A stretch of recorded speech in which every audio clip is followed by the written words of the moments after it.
Welcome to YO Today Media's coverage of the Bill Strannigan Basketball Classic Tournament here on KFCW. This is Kevin Shields on play-by-play along with Ernie Over. Ernie, how are you looking forward to this tournament today? Well, I tell you what, we've been waiting for this for a long time, since last March when the basketball season ended. And, of course, it's great to see basketball in action. And today we've got a really interesting matchup between the Shoshoni Lady Blue and the Sheridan Lady Bronx. Yeah, today's tournament is or the next 3 days, Thursday, Friday, and Saturday. There's 8 teams participating in the Bill Strannigan Basketball Classic Tournament. Those are Cheyenne Central, who's number 2 in the state and defending state champion on the boys level. Cheyenne East, who I do believe is the defending girls champions on the 4A side. Sheridan, Jackson Hole, Riverton, Star Valley, Lander Valley, and Shoshoni. The tournament's going to be held at 4 locations. All the games here in Lander will be at the Bob Carey Memorial Fieldhouse, while the games in Riverton will be at both Riverton High School and Riverton Middle School, and at Central Wyoming College's gym.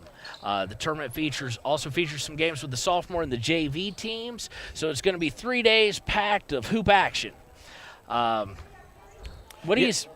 Yeah, the games start at 9 o'clock mostly every morning. This is the latest starting game because it's the first day. And, the games start at 9 o'clock each day. You've got the schedule. You can look at it, yotoday.com. It's posted there. But we'll have live broadcasts of the Shoshoni Wranglers in Lady Blue, the Lander Valley Tigers, and, of course, the Riverton Wolverines.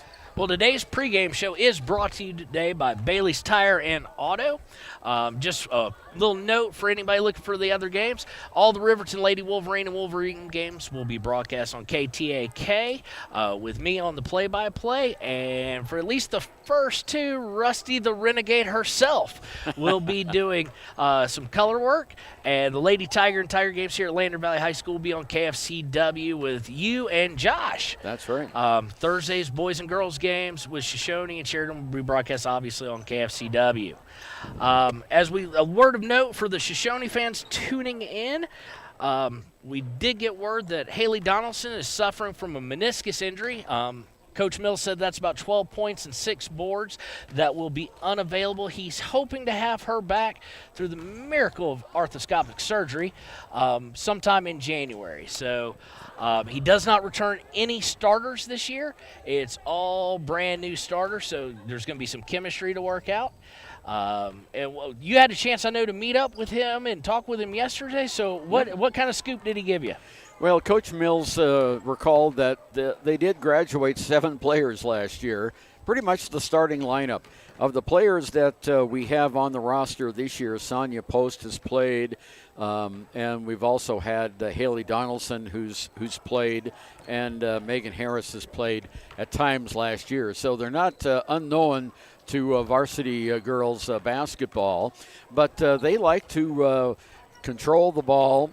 Excuse me, a little frog in my throat. Not used to talking this fast so far. And they run a good defense. They've got their post people don't play in the post, but they play one on top of the arc and the other on the side, rotates between side and side. And they do kind of a modified zone defense, and we'll see which defense they start off with. But it should be interesting. These girls have been practicing now for a couple of weeks, and we'll see how they come out against these Sheridan Bronx. Talking with Coach Mills here before the game, he did mention that on offense they're going to run a kind of a modified motion offense. Obviously, with all new starters, it's going to be kind of a learning curve and some chemistry. On defense, they're going to come out in a modified 1-3-1 that's going to look a little more like a 1-2-2. So if I call it a 1-2-2, don't hold it against me, because he did say it's going to look that way. I'm really excited about that. Once again, you're listening to the pregame Bailey's Tire and Auto Show, and we're going to take a break right now and listen to some commercials from our sponsors. Brought to you by Fremont County Prevention Program.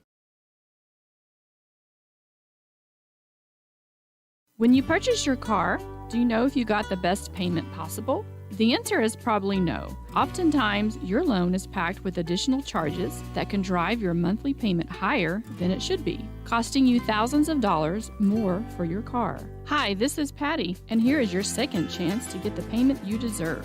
Visit Atlantic City Federal Credit Union today for a courtesy loan review. We've helped our members save money by refinancing their vehicle with us. Now it's your turn. Open your eyes to a credit union. Atlantic City Federal Credit Union. Bailey's Enterprises is a proud sponsor of Riverton Wolverines football. For over 50 years, Bailey's has become the name you can trust. With Pit Stop Travel Centers, you can fuel up and stock up on trip snacks at locations all over Fremont County. You can also put your trust in Bailey Tire and Auto for service and to keep handy for those times when your luck runs out on the road. Refresh at the Speedway Cafe with a dine-in meal or a round of carry-out with a variety of specials to keep you going. Go with Bailey, go Wolverines. All right, listen up, elves. I know this is a busy time of year, and we all have places to be and things to do. But please, don't text and drive. Be careful. Last week, Sheldon and Shipping crashed into a load of Legos. And yesterday, Randy and Rapping ran through a red light. Just slow down, buckle up, and put your phone down while you drive. Thank you. Now get back to work. Stop the texts, stop the wrecks. Brought to you by YDOT. Why should you choose Lander Medical Clinic or Western Family Care for your health care? In addition to 4 locations in Fremont County, they also provide telehealth. Telehealth can be your go-to answer when you're out of town, on the road, or just can't get to urgent care. All you need is a good internet connection. To schedule a telehealth appointment, call 332-3941 today. That's 332-3941. Lander Medical Clinic and Western Family Care. With telehealth, they're putting your health first every time.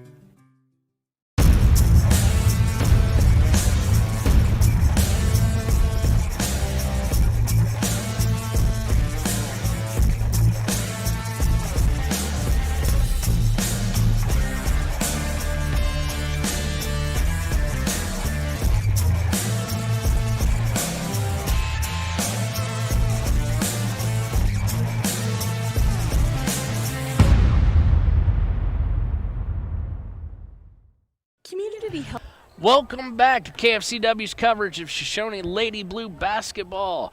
We're here at the Bill Strannigan Basketball Classic Tournament at Lander Valley High School for the Shoshoni Lady Blue versus the Sheridan Lady Bronx.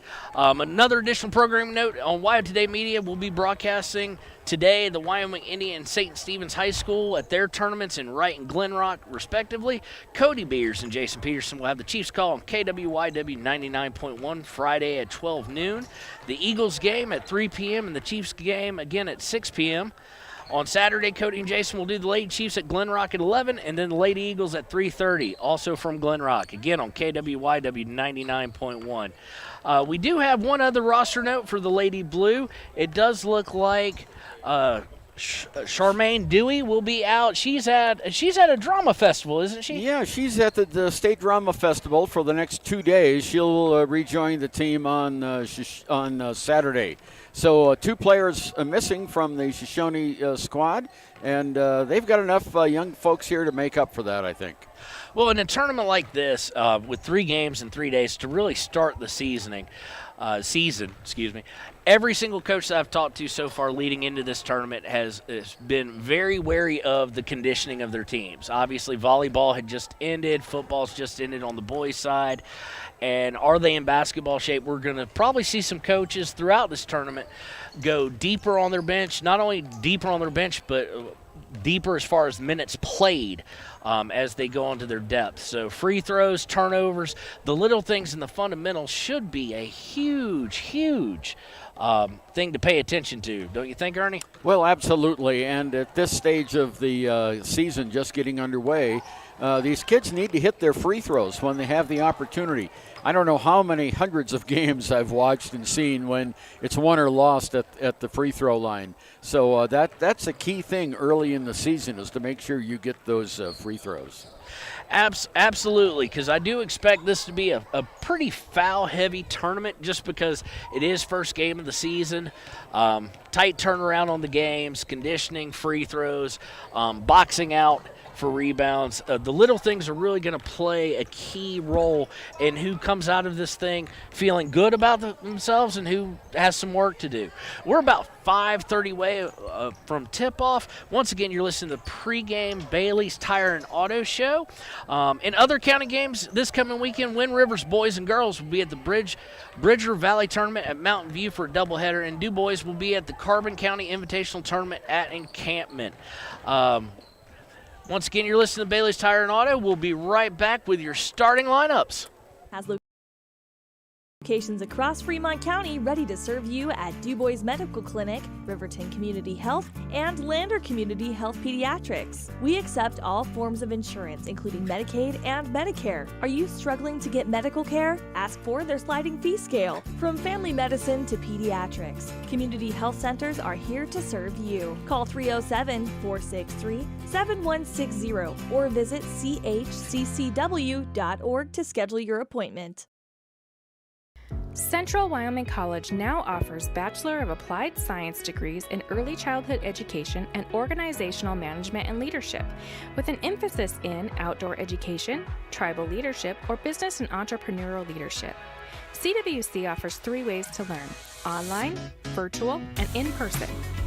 Learn, grow, lead, and advance at Central Wyoming College. CWC is leading the way with expanded programs in the Bachelor of Applied Science degrees.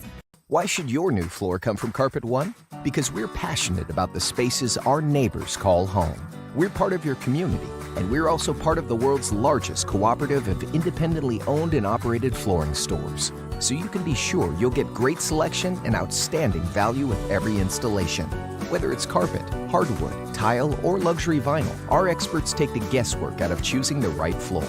We're your local Carpet One Floor and Home, the one store for your perfect floor. Gotchi Rehabilitation and Wellness knows what it means to be on top of your game. For over 60 years, Gotchi has led the field in providing physical therapy, occupational therapy, and wellness in Thermopolis and their facilities in Moreland, Basin, Cody, and Shoshoni. Whether you're recovering from an injury, deconditioned, post-stroke, or just looking to take control of your health, you'll find years of dedicated experience paired with personal care at Gotchi Rehabilitation and Wellness. Learn more at gotchi.org.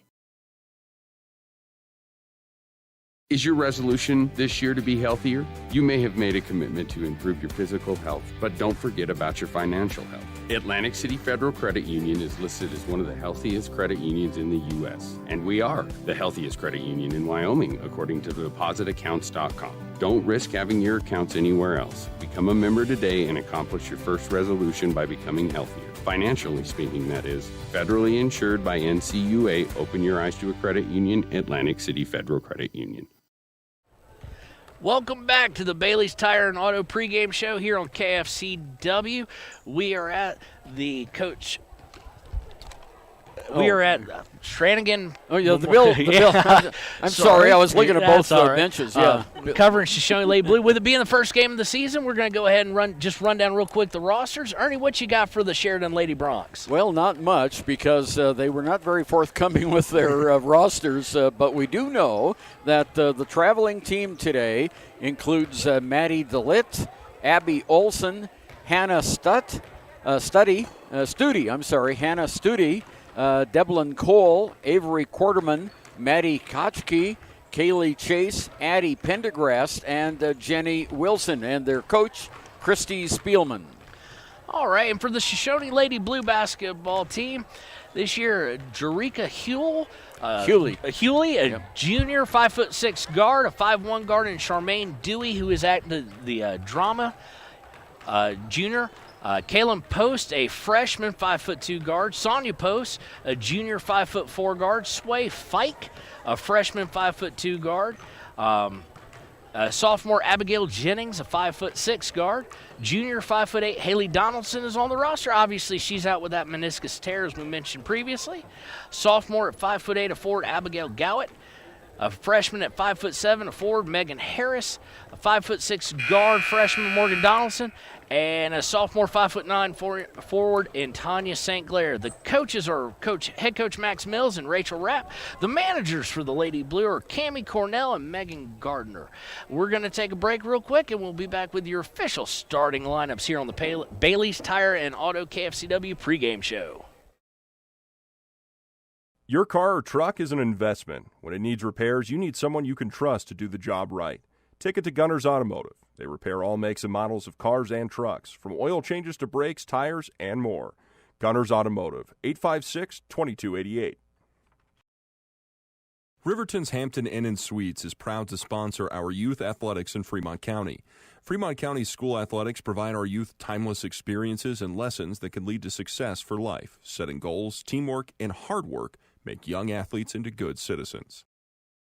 High Plains Power is a Touchstone Energy cooperative. What does that mean for you as a Rural Electric Association member? It all comes down to 7 principles. Open membership, one voice, one vote, member benefits, All right, we're back here on KFCW, and the starting lineups tonight for the Lady Bronx is Maddie DeLitt, Devlin Cole, Maddie Kotchke, Jenna Wilson, and Devlin Cole. The starters for the Shoshoni Lady Blue are Jerika Hewley, Sonia Post, Abigail Jennings, Megan Harris, and Tanya St. Clair. The Shoshoni Lady Blue are going to be moving left to right on your radio dial, and here's the tip. It's taken by the Lady Bronx, and we have our first whistle. Hopefully that's not a sign of things to come, Ernie. It's a violation on the jump by the Lady Bronx, so at mid-court, the Lady Blue will be inbounding. They bring over the half-court line. Hewley swings over to Post, who feeds the post herself, and there we've got our first bucket of the game by Hewley. Oh, nice play there. 2-0 in the first 18 seconds for the Lady Blue. The Lady Bronx have brought it up. They're swinging it around the three-point line, trying to feed the post as well. Should have been a walk. It is whistled, and it is a walk. First turnover of the game. For the Lady Bronx, it will be Lady Blue basketball with 7:31 and 2-0 lead. Inbound goes to Hewley. Stolen by the Lady Bronx. They had a wide open burst for the layup. They did not see her. Swung back around outside of the three-point line. They're struggling with the basketball, but they get bailed out by a foul call on Jerika Hewley. That's her team first for a block. The Lady Bronx are going to be inbounding from the left side of their basket. 7:18 to go, period 1. Shoshoni with a 2-0 lead. Kotchke inbounds to DeLitt. She takes about a 15-foot jumper with a miss. Rebounded and cleared out by number 20, Megan Harris, who feeds it over to Abigail Jennings. She drives down, but trying to feed the post to St. Clair, there's another turnover. So still 2-0. Kind of what we thought, Ernie. A little bit of sloppy play being the first game. Yeah, they tried to get St. Clair under the basket, and it hit her leg and went right out of bounds. Lady Bronx bring it over half court with Devlin Cole. Three-pointer high off the backboard and missed. Rebound goes to the Lady Blue, who are looking to break. They come down the floor. Jerika Hewley, the point guard, leading the way. They swing it all the way around the three-point line. Trying again. Both teams trying to feed the post, it looks like, Ernie. And yet another turnover. So far this game has been marked by unforced errors. Third turnover of the game for the Shoshoni Lady Blue. And, Kevin, we can see that the teams are both a little tentative out there. This is their first competition against somebody other than their teammates. Very much so, Ernie. Devlin Cole's going to bring the ball up for the Lady Bronx. Swings it over to Kotchke, who swings it right back to Cole. Another unforced turnover, this time by the Lady Bronx. We've got a breakout by Sonia Post. Swings it out to Jerika Hewley for three. Bang! Yeah, she was wide open. No one came out to cover her, and she hit an NBA three there. She was way out in the forecourt. Lady Bronx trying to set up their half court, and yet travel called again. So yet another unforced error by the Lady Bronx with 6:10 to play in the first quarter. It is 5-0 Lady Blue. Fourth turnover of the game for Sheridan. The Lady Bronx come out in a bit of a kind of a lackadaisical full court press, not really trying to push the matter, and the Lady Blue break it, get it all the way down to the post, but kick it back out. Sonia Post now dribbles it out to about midcourt, swings it over to Hewley. Hewley is being harassed viciously by Devlin Cole. They're still swinging around. You can tell they're trying to probe here, Ernie. They're trying to look for the post, as Coach Mills has said pregame. Sonia Post brings it right back out. Almost a turnover there. St. Clair does turn it over, as she was able to save it from going out of bounds, but not really able to get much on the pass. Broncos on a break. Good defense getting back by the Lady Blue. Number 15, which is Koschke, tries almost a three. Her foot was on the line. She misses. Rebound by DeLitt, and unfortunately another foul on Lady Blue. Looks like this one's going on. No, this one's going on Sheridan, on Maddie DeLitt. Oh, excuse me. Okay. Offensive foul. Offensive foul. Offensive foul by Maddie DeLitt. Looks like we've got some substitutes coming in the game. Looks like Sway Fike has checked in, as well as Morgan Donaldson. And we have a 5-0 lead, Shoshoni, over the Sheridan sophomores. Full court press. They're really starting to pick up this press. A little bit of hand checking. I'm surprised the ref let them get away with that. It is a turnover. Turnover by Abigail Jennings. So it will be Lady Bronco ball here. Right, they're going to inbound it to the three-point line. Devlin Cole swinging it around. The defense has really picked up here, Ernie, for the Lady Bronx, but the offense still looks a little sluggish. Devlin Cole shoots a 15-footer, and she misses. Rebound goes to the Lady Blue, and we have another whistle. Yeah, foul over the back. Over the back. Yeah. How many team fouls is that now on the Lady Broncos? That's 2. Or Lady Bronx, excuse me. Yeah, So two fouls. So they're setting up a traditional full court press baseball pass, and they find a wide open Morgan Donaldson, who goes in but blocked by number 25, Addie Pendergrass. Had a wide open layup, but Bronx did a very good job of getting back. We go back on the break, and we have a miss by Devlin Cole for the Lady Bronx, and we have another whistle on an offensive board opportunity for the Lady Bronx. Yeah, Devlin Cole was over the back that time. Devlin Cole over the back. That's her first foul. So it's going to once again be Lady Blue ball. Let's see if they look for that baseball pass again. They don't.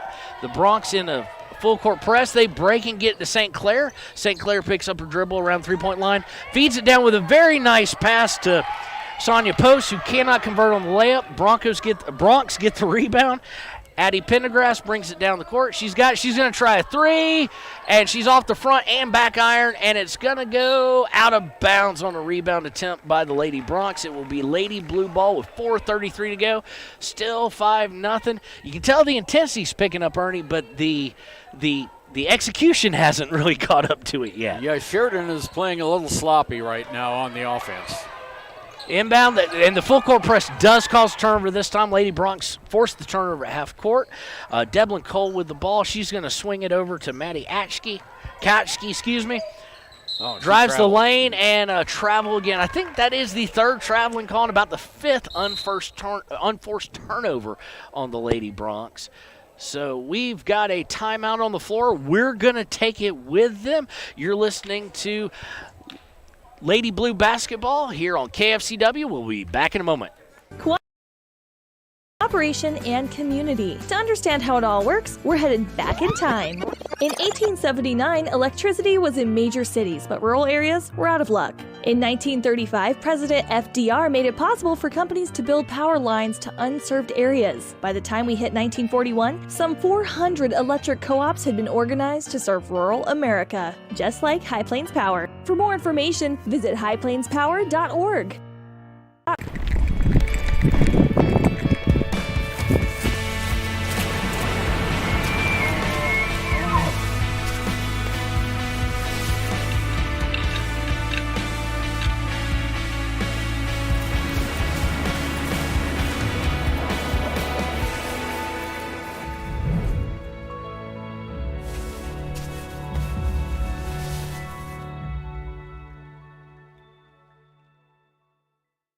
Hi, this is Terry Bank. Welcome back to Shoshoni Lady Blue basketball here on KFCW. Coming out of that timeout by Coach Mills of the Lady Blue. Ernie, I think the press was really starting to get to him, and I think that's probably why he called the timeout, as they're going to be inbound in here. Yeah, Sheridan really picked up the defensive pressure in the backcourt. Here's another turnover. There we go again. Bronx with a turnover, yet they missed the layup off the back iron. Jump ball called. Possession arrow should favor. It's going to favor the Lady Blue, so they're going to get the ball back. Really kind of offensive sloppy by both teams. It's still 5-0 Lady Blue. They inbound it. Let's see if they can break the press here. They're getting closer and closer to – oh, yep, that was a travel. She didn't know if she wanted to pass the ball or dribble the ball. That turnover on Sonia Post, so – can Sheridan get their first basket? Their defensive intensity is picked up. Their defensive execution is picked up. But can they get some points on the board to probably instill some confidence? 3 by the Bronx, and she banks it in. That's a three-pointer by Devlin Cole. So it is 5-3 now with 3:53 to play. And the press almost caused turnover again, but got bailed out by a foul, I do believe, on 25. Yep. Yes, on Addie Pendergrass. That is her first. Still not shooting free throws or anything like that. So Lady Blue going to inbound under the basket, and that's been a bit of a bugaboo for them in the past minute or two. And here's another foul, a reach-in foul on Kochke, and that's going to be the 5th foul against the Sheridan Lady Bronx. And the second personal on Kochke. And it looks like Kochke is going to come out. Jenna Wilson, who was in the starting lineup, is going to come in and take her place. Lady Blue are going to inbound on this side of the basket. They're going to, and I don't know what just happened, as number 11 took the pass, Abigail Jennings, and she went and shot on the Lady Bronx basket and scored. So it's 5-5 with a very rare thing in basketball, an own goal. Steal by the Lady Bronx. They missed the layup yet again. They missed the putback. The Lady Bronx are probably going to look back on this first quarter and realize that they missed way too many shots on the inside. Now we've got a foul against Shoshoni, and that's going to go against Morgan Donaldson, her first, the second team foul for the Shoshoni Wranglers, and Sheridan will have it out underneath their own basket. Lady Bronx going to inbound here. Right now, the past 2.5 minutes, the Shoshoni has looked very discombobulated. Lady Bronx inbound it. Number 25, Addie Pendergrass is dribbling it around, swings it over to Devlin Cole, back to Pendergrass, and over to Quarterman.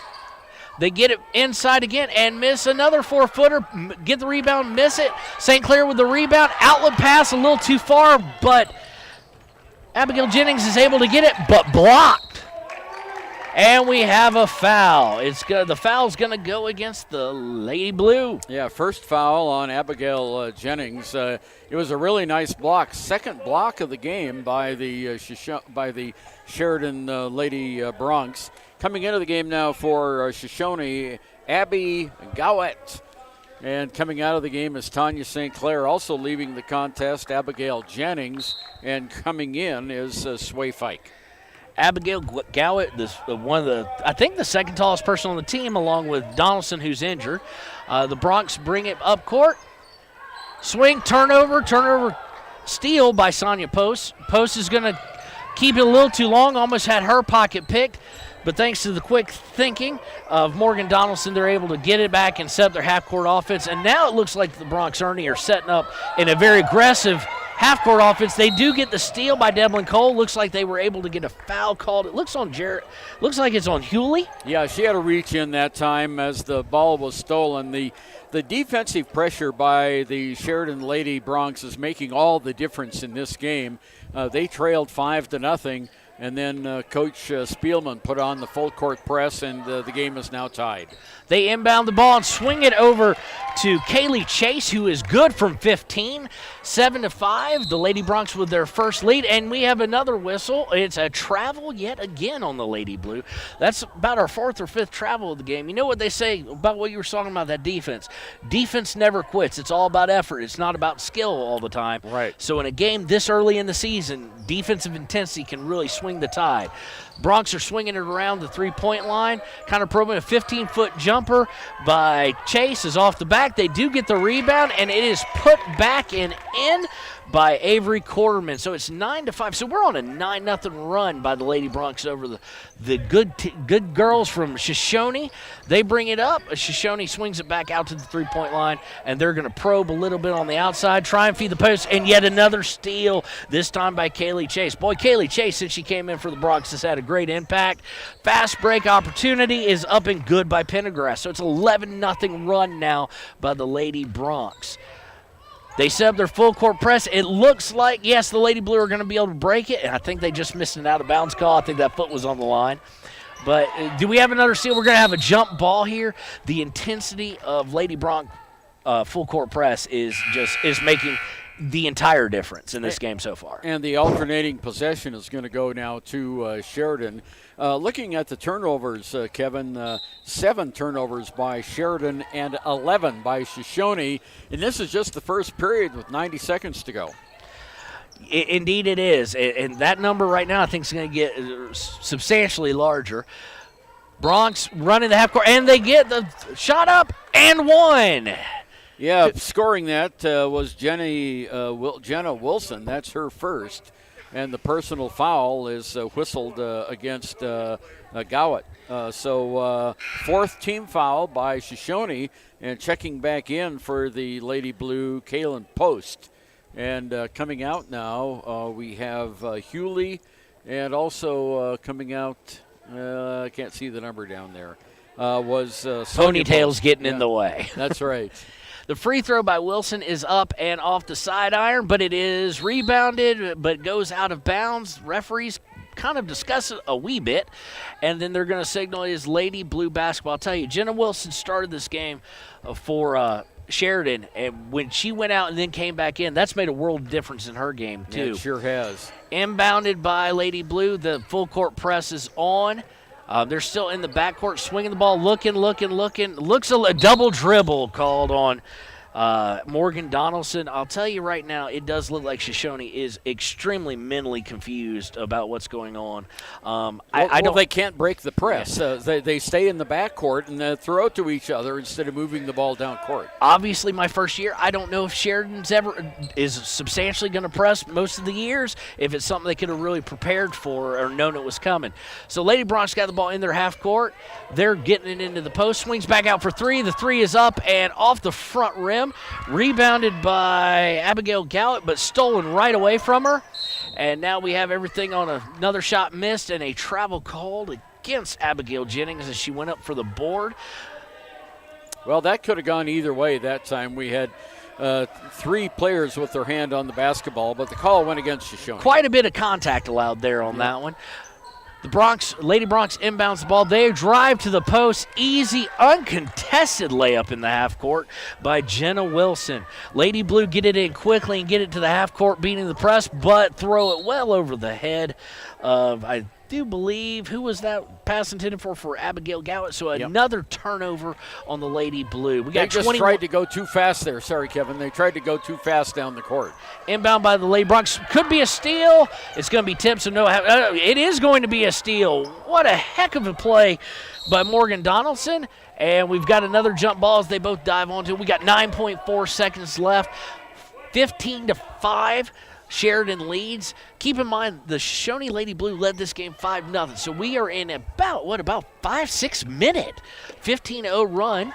Lady Blue going to inbound with 19.4 seconds. Great, steal by Sheridan. Great defense on the inbounds. 24 takes it up and misses the layup. It rolls in and out, but gets her own rebound and scores. Yeah, Kaylee Chase just stole the inbounds pass and then made it all the way down uncontested under the basket. Missed her layup, but no one else was there. She put it back in. All right, you're listening to the Bill Strannigan tournament here on KFCW. They're going to take a break. As the first quarter's ended, it is 17-5. We'll be right back with second quarter action. Church in Lander, Wyoming. We want to support the kids of this area academically, athletically, and spiritually. Our address is 630 Mount Hope Drive. Come to Sunday school at 9:30 and our worship service at 10:45. Former University of Wyoming quarterback Josh Allen is worthy of Wyoming. 23 plays into my first start here at the University of Wyoming. I dropped back, kind of went through a progression. I saw the middle of the field kind of open up. I decided to lower my shoulder His helmet went straight into my collarbone here. We landed on the 20-yard line. At that moment, I knew something was really bad. So Josh's collarbone was pretty bad. He had broken in multiple places, and it required hardware fixation with the plate in order to get it back together. It was devastating news to me and my family, just knowing that, it could have ended 23 plays in. We had no question whether we could perform the surgery here, given our wider range of varying subspecialties within orthopedics. I would recommend Premier Bone and Joint Centers. The thing that made me feel really comfortable with them was they made it feel like your own family. Welcome back to KFCW's coverage of the Bill Strannigan basketball tournament. We're here with the Shoshoni Lady Blue, who trail the Sheridan Lady Broncs 17-5 as we start the second quarter. Ernie, what'd you think of that first quarter? A good start for Shoshoni, but it went downhill in a hurry. Well, when Sheridan put on that full court pressure, that's when things went south for the Shoshoni Wranglers, and they have not scored a point since they led 5-0. Bronx will start the quarter with the ball. They shoot a 15-footer, and it's missed. Rebound by the Lady Blue, and stolen right back by Maddie Kotchke. Going to go in for the layup, and one by number 14, Avery Quarterman. Going to have a chance to go get the three-pointer the traditional way. And the personal foul is going to be whistled against Abigail Jennings. And the one thing I've noticed in this game is Shoshoni's passing is not crisp. They're too slow on the passes, and they're being intercepted. The Sheridan players just come right in and take it away. Free throw is up and good. Rebounded by Hewley, who is fouled. A hold, I do believe that's going to be called on Hannah Stute. Stute. Oh, yep. Thank you, Ernie. Yep, I've got my little pronunciation marks here on the name. And if the St. Clair families listen, we do apologize. We got corrected. It's Tanaya, St. Clair for Shoshoni. So it's going to be Lady Blue ball. They're going to inbound it, and the press is set up again. Let's see what they were able to do in between quarters. They are able to break it this time. Hewley with the ball, dribbling over, a screen set, and it looks like that foul is going to be on Maddie Kotchke for running right through a screen. Yeah, and that is going to be her third personal foul, Kevin. Okay, so I wouldn't be surprised if we see Jenna Wilson come back in for Sheridan. We're going to be in the one-and-one, are we not? Yes, we are. We're going to be in the one-on-one. So it looks like Megan Harris is going to be shooting this one. Yep, first free throw of the game. And it is way left. It missed the rim completely, so that is just a simple turnover. Lady Bronx will Lady Bronx will inbound the ball. Yeah, we got 7:24 to go here. And we're going on, I do believe, about 8 minutes of game time where the Lady Blue have not scored. The Bronx do them a favor, though, and turn the ball over immediately, getting it into the half court. But that also, with the turnover and inbounds, gives Sheridan a chance to set up that press, and it is intense. Inbounded to number 4, she picks up the dribble. Swung by Hewley over to St. Clair. St. Clair back to Hewley, still in the backcourt. Thrown over to Megan Donaldson. Back to St. Clair, who finally gets over the timeline. And it is stolen. Ball's on the floor now, and everybody's going to dive for it. We're going to have our fourth jump ball already of the game here with 7:03 left. Score is 19-5. The Lady Bronx all over the Lady Blue. And Shoshoni will get the ball on the alternating possession. They'll have it on the sideline right in front of the Sheridan bench. We're down to 7:03 to go, first half. Hewley going to inbound. Intense defense by Sheridan on any inbounds. They're going to force the turnover there. Abby Olson gets the turnover, feeds it up. Maybe a little too far. Can she save it? She does, but right to St. Clair, who cannot stop the momentum from going out of bounds. So after a lot of discombobulation, it's going to wind up staying with Sheridan. So the Bronx take it out. They've scored 19 straight points. And that was an airball 3 right there by Hannah Stute. Rebound goes to the Lady Blue, who do get in the half court, and almost another turnover. Ball security not doing very well here for the Lady Blue. Not really crisp passes, as you said. They still haven't really fixed that issue. And it looks like we're going to have another steal. We do have another steal by Kaylee Chase, and she's going to have it swiped away by Abigail Jennings. However, it does go out of bounds and will stay Lady Bronx basketball. 20 2-0 turnovers by Shoshoni here in the first half. And that's a lot for a coach to digest in game. Inbound and a 3 shot by Sheridan. They miss, get another offensive board. The putback attempt is no good, but she is fouled. So Abby Olson for Sheridan will be going to the line to shoot 2. And Tanaya St. Clair gets the personal foul. 6:25 to go, 19-5. Shoshoni hasn't scored in about 8 minutes. The free throw is up and good, number 1 by Olson. While we're waiting for the second free throw, we do want to welcome any of our listeners from Sheridan tuning in today. All right, the refs having a little bit of discussion seemingly with each other. Ball's given back to Abby Olson. The second free throw is up and rolls out. St. Clair with the rebound is going to get it over to Sonia Post, who feeds it up to Hewley. Hewley trying to feed the post, and just same thing after same thing. The passes are just a little too far in front as she was trying to feed Megan Harris, so it's going to be another unforced turnover. I don't even want to guess now on 21 turnovers how many of those have actually been unforced. The press has been amazing, but Shoshoni really hasn't helped their cause themselves either. No, they haven't. They've got to figure out how to break the Sheridan press, and they're so far haven't been able to do that. We've got a drive by Hannah Studi trying to put it up. It's off the iron, and she's called for a travel on the play. Took one too many steps there. It's going to be Shoshoni basketball, and you know the confidence right now. Everything they're doing is they need to get a bucket here. They feed the front court, and unfortunately, it looks like but she's able to keep it from being turnover. Hewley fed in the post. She goes down to her knee again. We're going to have a jump ball number 6, I do believe. No, they're going to call a travel. They're going to call a travel. That's the second time Hewley's gone down to a knee going for a ball, and anytime you see the heels come up, they're going to call that for a travel every time. Well, the Lady Blue just need to run their offense. They're trying way too hard to get the ball to the basket. The Lady Bronx bring it up into the half court. They're swinging around three-point line. Get it over to Wilson. Wilson's going to drive. She's going to try and pass it. She has completed pass over to Hannah Studi. Turnover. And finally, Shoshoni looks like they're going to break, but the defense does get back for the Lady Bronx.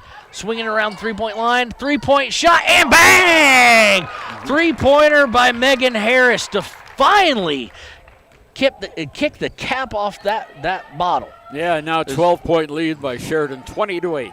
Sheridan brings it up into the half court. They're working it with Jenna Wilson in the post. She does a little nifty move. Goes off the front iron, though. Rebound by Shoshoni, but passed right to Sheridan. Hannah Studi goes up and is going to get the and one. Well, that time Shoshoni just didn't protect the ball. They went up and got the offensive rebound, but Sway Fike got that personal foul, and that's her first. Nobody put a body on scene. Nobody boxed out. So she's going to go to the line for one shot for the traditional three-point play. The free throw is up and off the back iron, rebounded by Hewley, who kicks it out. They're going to get it up into the half court, and they're going to feed the post. Hewley for 2, and good. And now we're 22-10 with 5 minutes even to go in the half. Hopefully that's a good sign of things to come for the Lady Blue. Yeah, that really is. Abigail Jennings was wide open for that shot, and she did a really good job of banking it in off the glass. And we have a ball knocked out of bounds by Shoshoni. Great deflection by Sonia Post there. Yeah. The Bronx get inbound. Long 3 by Sheridan is off the front iron. Nobody boxes out again, so they get the offensive rebound. They get the offensive rebound on a miss. Again, put up and in. They're giving up way too many offensive board opportunities. In the first 5 minutes or so, Sheridan wasn't able to convert on those. Steal by Sheridan very quickly. Not out of the press, but out of the half-court defense. And Sheridan looks like they want to slow it up a little. Hannah Studi brings it up in the front court. They swing it down low and then back out. That should have been a walk, and it is going to be a late whistle for a travel. What is that now, Ernie? Like 7 or 8 travels in this game? Oh, it is. They've got 12 total turnovers, and the Shoshoni Lady Blue 24 turnovers. Usually in a basketball game, if you look and you go, we forced 12 turnovers in the first, 12 minutes of a game. Right. You're feeling pretty good, but not when you have 22. Well, there's another one. There's another one. Unforced, someone, as you would say in football, receiver and quarterback not on the same page. They tried the baseball pass and it was not complete. Turnover really easy. Sheridan underneath the basket tries up and under, no good. Rebounded by the Lady Blue. I think she got away with a little double dribble there on number 31. Yeah, it was Jennings. She had a really good rebound. Up and under. And she steps out of bounds. Shoshoni going to try and do the up and under, which didn't work for Sheridan. Shoshoni, it doesn't work as her foot hit the line. So another unforced turnover. It's been a turnover fest. I think we both expected a lot of turnovers in the first game. I don't think we expected there to be over 30 in the first 15 minutes. That's right. Or so. It has been, yeah. Lady Bronx in their front court. They're swinging it around. They go down into the post where she's quadruple teamed, but it means someone's open, but they missed the pass, and it goes harmlessly out of bounds. It's going to be Lady Blue basketball. I tell you, Kevin, Sheridan has been really effective in getting the ball into the post under the basket. That's where most of their points are coming from. They've had a couple of threes, but it's all been in the paint. Absolutely. And we have yet another turnover caused by that press. Jenna Wilson is up and missed, rebounded by the Lady Blue. A lot of picking up the dribble against the press before there's really anything. But Shoshoni feeds the post again. Missed. Offensive rebound. Missed. Kicked out of bounds. And it's going to say Lady Blue basketball with 3:23 left in the first half. It is 24-10 Sheridan Lady Bronx. Yeah, that ball got off of Quarterman and out of bounds. And so Shoshoni will have it for the first time under their own basket. Lady Blue inbounds the ball to St. Clair. St. Clair's going to swing it over to Sway Fike, who can. Lazy pass results in a turnover. Number 3 takes it down, up and in on the layup by DeLitt. It's 26-10 with just over 3 to play. Turnover forced by DeLitt again. She gets a little layup shot, and it bounces off the rim about 117 times, does not fall. They get the rebound, and it goes out of bounds and will stay with the Lady Bronx. Yeah, the Lady Bronx are just doing a great job blocking out under the basket. Shoshoni hasn't done that at all, and they're losing all the boards. Inbound and a miss by the Lady Bronx from 15. Fast break opportunity. Lady Blue bring it down, and she stripped but fouled. I think she kind of got bailed out on that foul. She stopped and didn't go up for the layup and was surrounded by 2. But that does mean that Hewley is going to go to the line for 1-1, is it, Ernie? Yeah, it is. One and bonus. Kaylee Chase picks up her first foul, and that is the 8th foul on Sheridan. So coming into the game now for Shoshoni, Abigail Goet, and coming out is Tanaya St. Clair. All right, both teams with 8 fouls at this point. These free throws are critical when you're down 16. First shot up by Hewley is up, and nothing but net by Hewley. That's Jennings. Oh, Jennings, excuse 11. me. Yeah. Thank you. How did I miss that? So Jennings goes, sorry. Jennings going to be shooting the bonus. I do believe that's the first free throw made by the Lady Blue today. The second shot is up and off the front iron. Rebound by Sheridan. Sheridan's going to bring it up with a little bit of tempo. They're going to shoot a 15-footer. That is off the back iron. Rebounded by Sonia Post. Stolen back, and it looks like we have a foul, is it? No, it's another held ball. Another held ball. So we're up to about 295 of those. So going to be inbounded by Abby Olson. Abby Olson gets in number three off the front iron, and it's another offensive rebound, but stolen away, but off the knee of Sonia Post, and it's going to stay with Sheridan. Got to be able to get 2 hands on those balls and secure it. You got a 15-point lead right now, 26-11. Sheridan Lady Bronx over the Shoshoni Lady Blue. 15-footer by Sheridan, missed. Another offensive rebound. Number 14, Avery Quarterman has no problem putting the layup back and up and in. 28-11 with 2:25 to play in the half. And that's her 8th point of the game. Turnover again in the half court right after breaking the press, and it was just a not crisp pass. They're having a little bit of trouble, but Sheridan's able to get it into the front court to look to extend the lead and goes down unmarked, undefended. Easy layup for Jenna Wilson, who is having one heck of an impact here for Sheridan. And then she gets called for a foul, a little shove. You meant to do that, didn't you? I thought gave her credit. I thought we were about to see a old school palming violation called as well, but the shove happened before that. So it looks like Jennings is going to go to the line again. For the day, she's 50%, 1 of 2 on her free throws. So she'll be shooting 1-on-1. The first one is up and good, and she runs away, thinking it was only a 1 shot. But she comes back for the second shot. See if she can convert on this bonus opportunity here with 2:01 to play in the first half. The second shot is up and, again, off the back iron, but a nice rebound by Lady Blue, but turned over on the pass. Really, Ernie, don't think she should have probably gone straight up with that. Yeah, sure should have. Easy, fast break opportunity, and it is converted by the Lady Bronx. Who scored that, Ernie? I didn't quite catch that. That was Avery Quarterman. She now is in double figures with 10. Okay. Broken press for the first time in a while, and they're going to call it sticking out that knee by Maddie DeLitt. So we're going to have some 2 shots now, as that's the 10th team foul. That's her second foul. That's her second foul. Yeah. I do believe that is also the 10th foul. It is. So it should be 2 shots for, is that Kaylin Post there at the line? Or is that number 5? Or Sway Fike. Sway Fike. Ponytail's getting in the way of the numbers here. And the first one is up and off the front end, but she does get 2 as we're at 10 fouls. 10 fouls, about the only thing that is in our favor right now here for Shoshoni is the foul count. And the second one is up, and it misses everything, so it's going to be out of bounds. Turnover. A little air ball.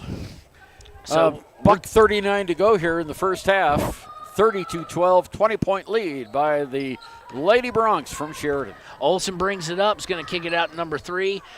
Around 3-point line. They are feeding the post.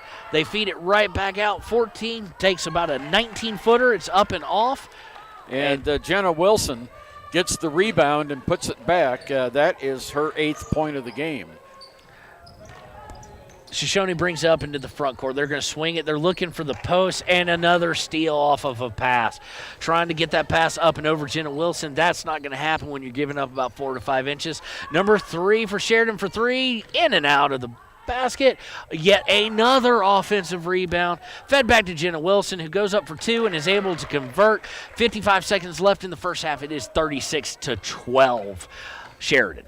Well, I tell you, Coach Max Mills knows what he has to do in this first competition of the season. They've got to learn how to block out underneath the basket to get those rebounds. And as you say that, another unforced turnover on Shoshoni. 36-12 with 40 seconds to go. It'll be interesting to see what Sheridan's approach is here. Do they kind of hold on to the ball and dribble it out and take the lead in the half, or do they look to push it?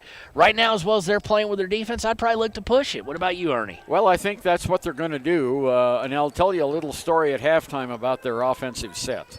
Okay, they bring it up. They feed Jenna Wilson again. She goes up. She's blocked, but she gets her own board again, puts it up, and in 38-12 with 25 to go in the first half. Lady Blue bringing it into the front court. The press has kind of been called off at this point with a big lead. Swung around, but the half-court defense is still playing intense. We go down the ground. I think we're going to wind up having yet the 927th jump ball of the day. Yeah, I tell you, we've talked about Shoshoni not having crisp passes, but what we have to acknowledge is Sheridan has really quick hands. I mean, absolutely. They've been really good, and here's another one. And then they get another. I was about to reference Maddie DeLitt is playing one heck of a game on the defensive end. Jenna Wilson brings it up, swings it underneath, up, and it's going to be a block on Shoshoni. The shot is missed by Avery Quarterman, but she will go to the line with 3.7 seconds left for 2. Yeah, Harris picked up the foul, Megan Harris. And so back at the line is Quarterman. She has 10 points, looking for first free throw of the game. And the free throw is up and good. So that makes the lead 39-12 here with 3 seconds left. Here comes the second one. They are still in the 1-and-1, so she's getting her bonus opportunity. Quarterman puts it up and swishes it right through. So they do line up in a little bit of press. Just want to make them use some time. And they're going to pass it up. They're not even going to get a shot off. And that ends the half. So it's 40-12 at halftime here. The Lady Bronx of Sheridan putting on a dominating performance against the Shoshoni Lady Blue. We are going to take this timeout right now. We'll be right back with the Bill Strannigan Basketball Classic Tournament coverage here on KFCW. Performing in the NFL, his rehab and his recovery done very well, and I don't see any restrictions on him whatsoever. They want the best for you, and they won't steer you wrong. Let us show you why we're worthy of Wyoming. Riverton Vision Center offers comprehensive eye health exams, highly trained staff, and a large selection of fashion eyewear and sunglasses. Dr. Ballard, Dr. Hinkle, and Dr. Frazier offer over 70 years of experience. Call Riverton Vision Center at 856-9451 to schedule an appointment today. Hey, watch where you're going. Whoa! Ever Rudolph got a new phone, he's been paying more attention to it than the road. I don't even think he realizes how dangerous it is. Come on, man. Rudolph, it's not very bright to be distracted during flight. Pay attention, keep it straight. Put your device down. It can wait. No elves were harmed in the making of this commercial. Stop the texts, stop the wrecks. Brought to you by YDOT. When repairs are complete after a collision, you expect your car, SUV, or truck to look like new. That's the service you'll receive at Stork Auto Body in Riverton. Professionalism and meticulous attention to detail. You can depend on Stork Auto Body, 841 Miniweb Avenue, Riverton. The choice is yours. Sutherland's Friends of the Family Plus Consumer Credit Card lets you choose from 5% off instantly at the register or special financing on qualifying purchases. That means no forms, no waiting, no rebates. You can choose 5% off instantly with your Sutherland's credit card. Got a big project? Choose special financing. The choice is yours with Sutherland's Friends of the Family Plus Consumer Credit Card. Subject to credit approval. Minimum monthly payment required. See store for details. Only at Sutherland's. Wind River Family and Community Healthcare would like to wish everyone a happy, healthy new year. They encourage you all to continue to practice COVID-19 precautions in an effort to keep you and your loved ones safe. They offer a safe and sanitary clinical setting when you stop in for your medical, dental, optometry, and behavioral health needs. Wind River Family and Community Healthcare have clinics in Arapahoe, Ethany, and Riverton for your convenience. More information can be found online at windriver.care. There are two ways to buy 4x4 gear, the expensive way and the smart way. The expensive way is when you buy a new truck or SUV and the dealer sells you the brush guard, the heavy-duty bumpers, the steps, lights, winch, you name it. He rolls it all in with your loan into your monthly payment. But here's the smart way. Shop at Wyoming 4x4, where you get expert advice from Dan, quality gear, professional installation, all for a whole lot less than you'd spend at a car dealer. Wyoming 4x4 on North Federal in Riverton. The smart way to roll.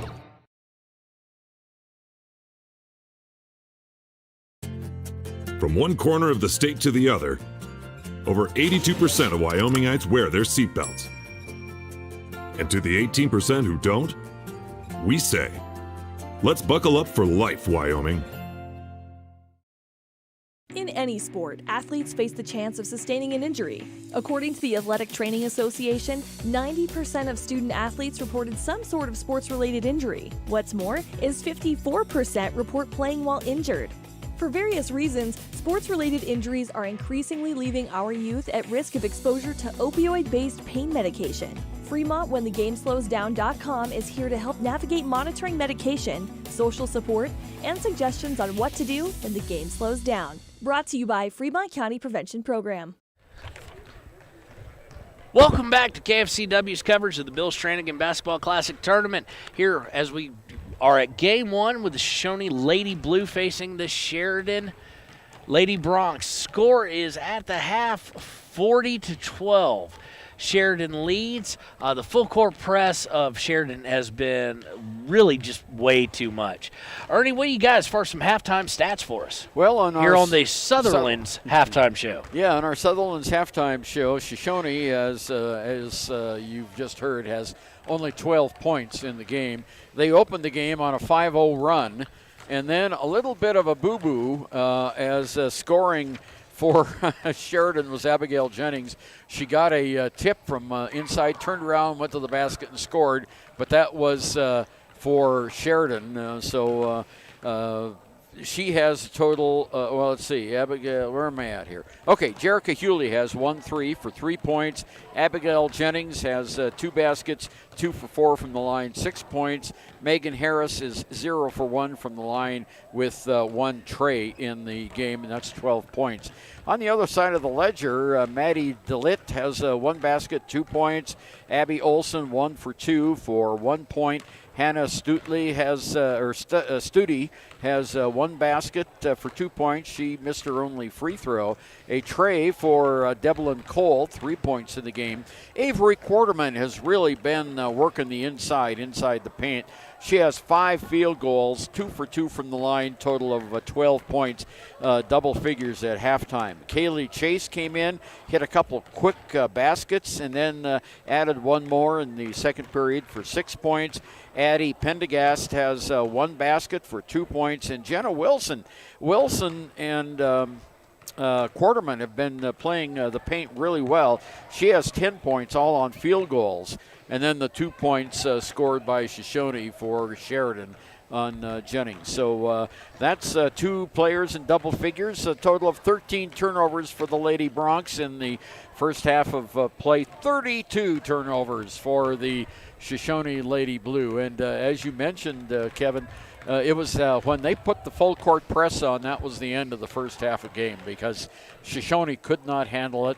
They couldn't get the ball past half court. And then when they did, they had these non-crisp, these little lazy passes.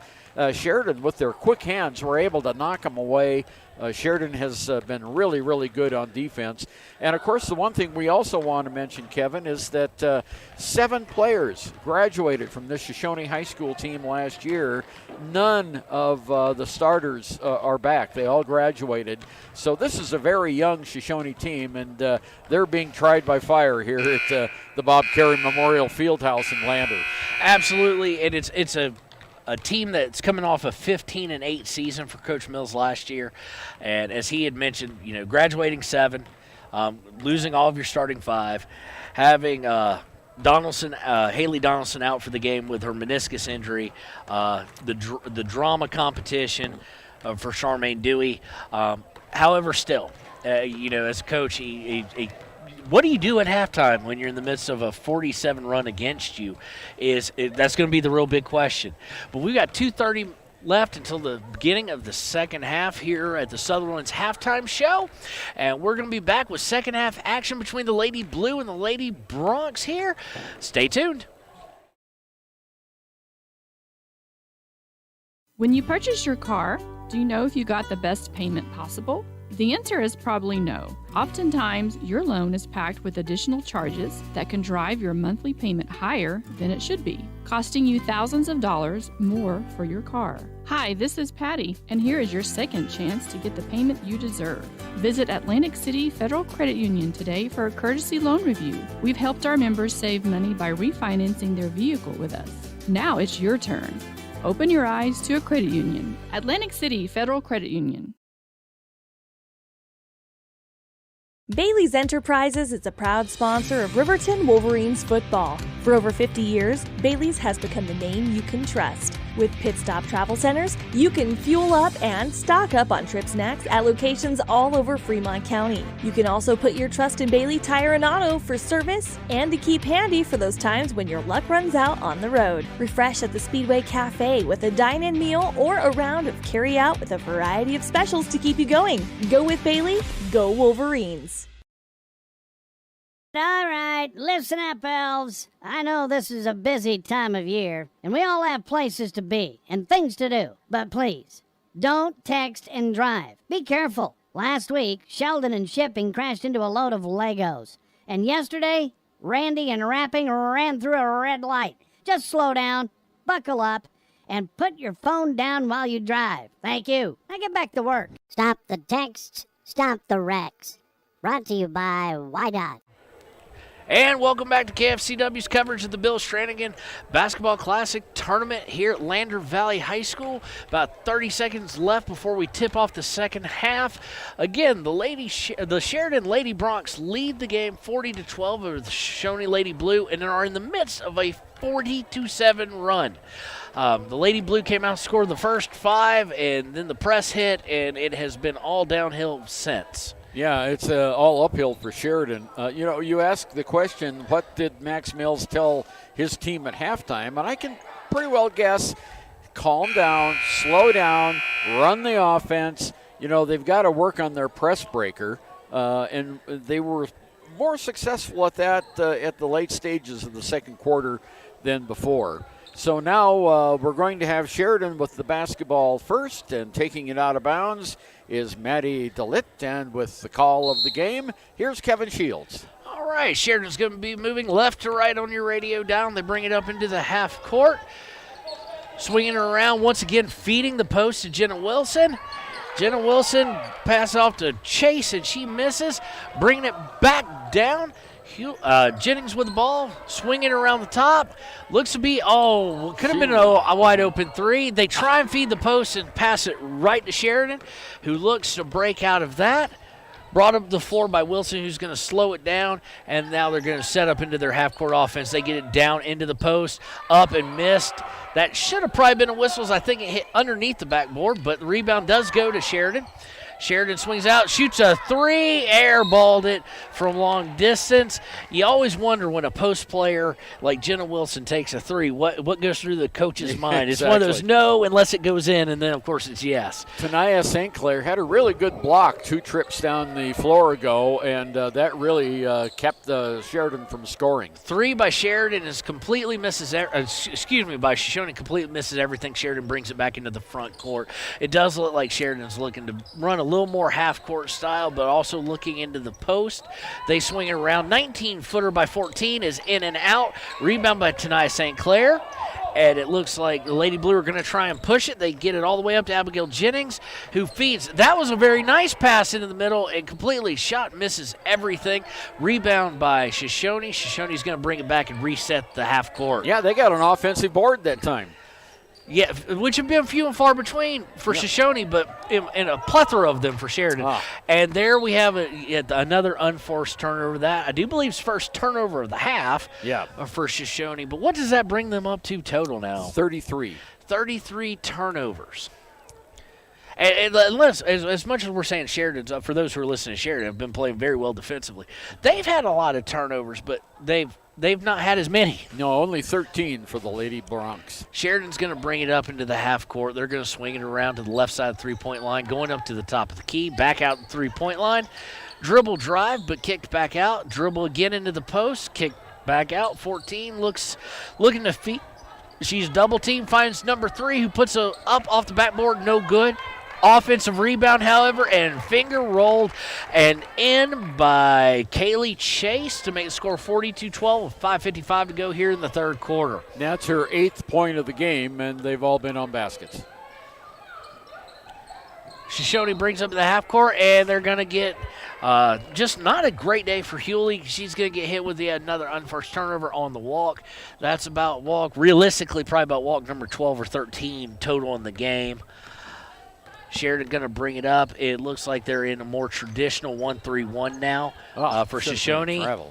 I think she dropped the ball, was able to pick it back up, keep that pivot foot, but she misses nonetheless. Almost stolen by Sheridan as they break. Tanaya St. Clair puts it up, and she just barely misses it, but she's going to get a chance to get 2 at the free throw line. Yeah, fouled by Jenna Wilson. She's the tallest player out there right now. That's her second foul and the first team foul against Sheridan here in the second half. And Tanaya St. Clair going to the line, her first opportunity to score a point in this game from the free throw line. First free throw is up and bounce off the front rim and off the backboard and no good.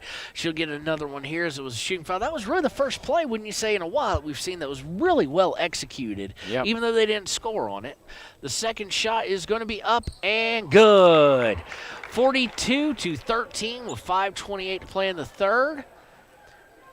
And we had a little bit of a mix-up as one of the Shoshoni players thought was still their ball, was going to inbound it. But Sheridan gets the ball, inbounds it up, gets into the half court. Three-pointer is up and no good. We're going to see an offensive rebound by Miss Jenna Wilson, who is dominating the glass, but is stolen by Jennings. Jennings on the fast break, going to drive all the way. She went a little too far under the basket, a little bit out of control, but it is whistled. She did get a little help on that with the shove. Yeah, someone helped her to the floor that time, and it was Maddie Kachki. And that is her 4th personal foul, Kevin.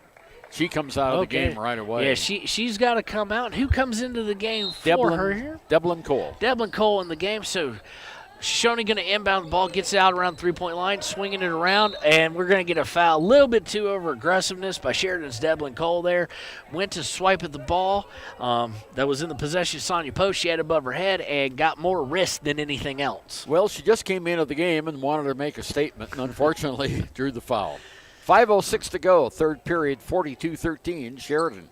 Shoshoni going right to left on your radio dial. They're going to inbound the ball. They're going to swing it around three-point line. Kind of standard stuff here from them. Dribble drive, swung in. They try and feed Tania St. Clair. And, again, a pass that feeding the post that's just a little bit too high, a little bit out of reach, and leads to an unforced turnover. But they're doing better getting the ball down into the paint now than they were in the first half. So apparently they worked on that during the halftime. All right, we're going to see Sheridan bringing it in the half court in a more traditional 1-3-1 now instead of the little modified look that Mills had said he liked so much. Looks like almost a turnover caused by Shoshoni, but it does harmlessly go out of bounds for Sheridan. They're going to maintain possession. It was a nice steal attempt.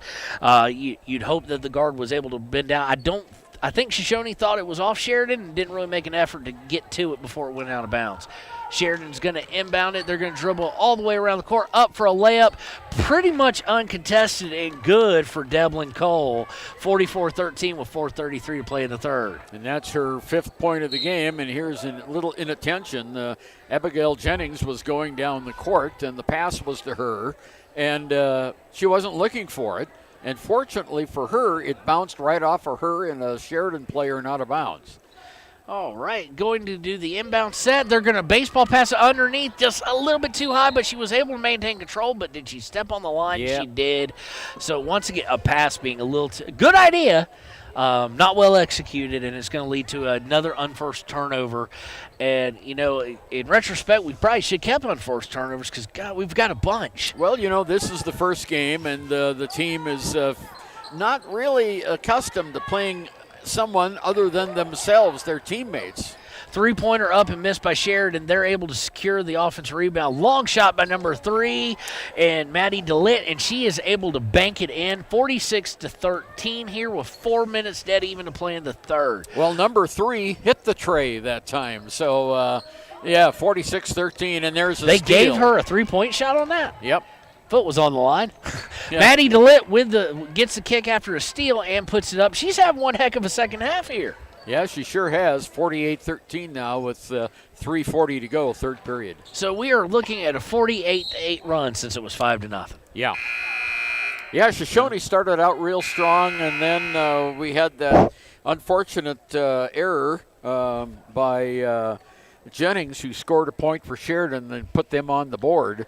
And they haven't stopped scoring since. And right now, Jennings comes out of the game for Shoshoni.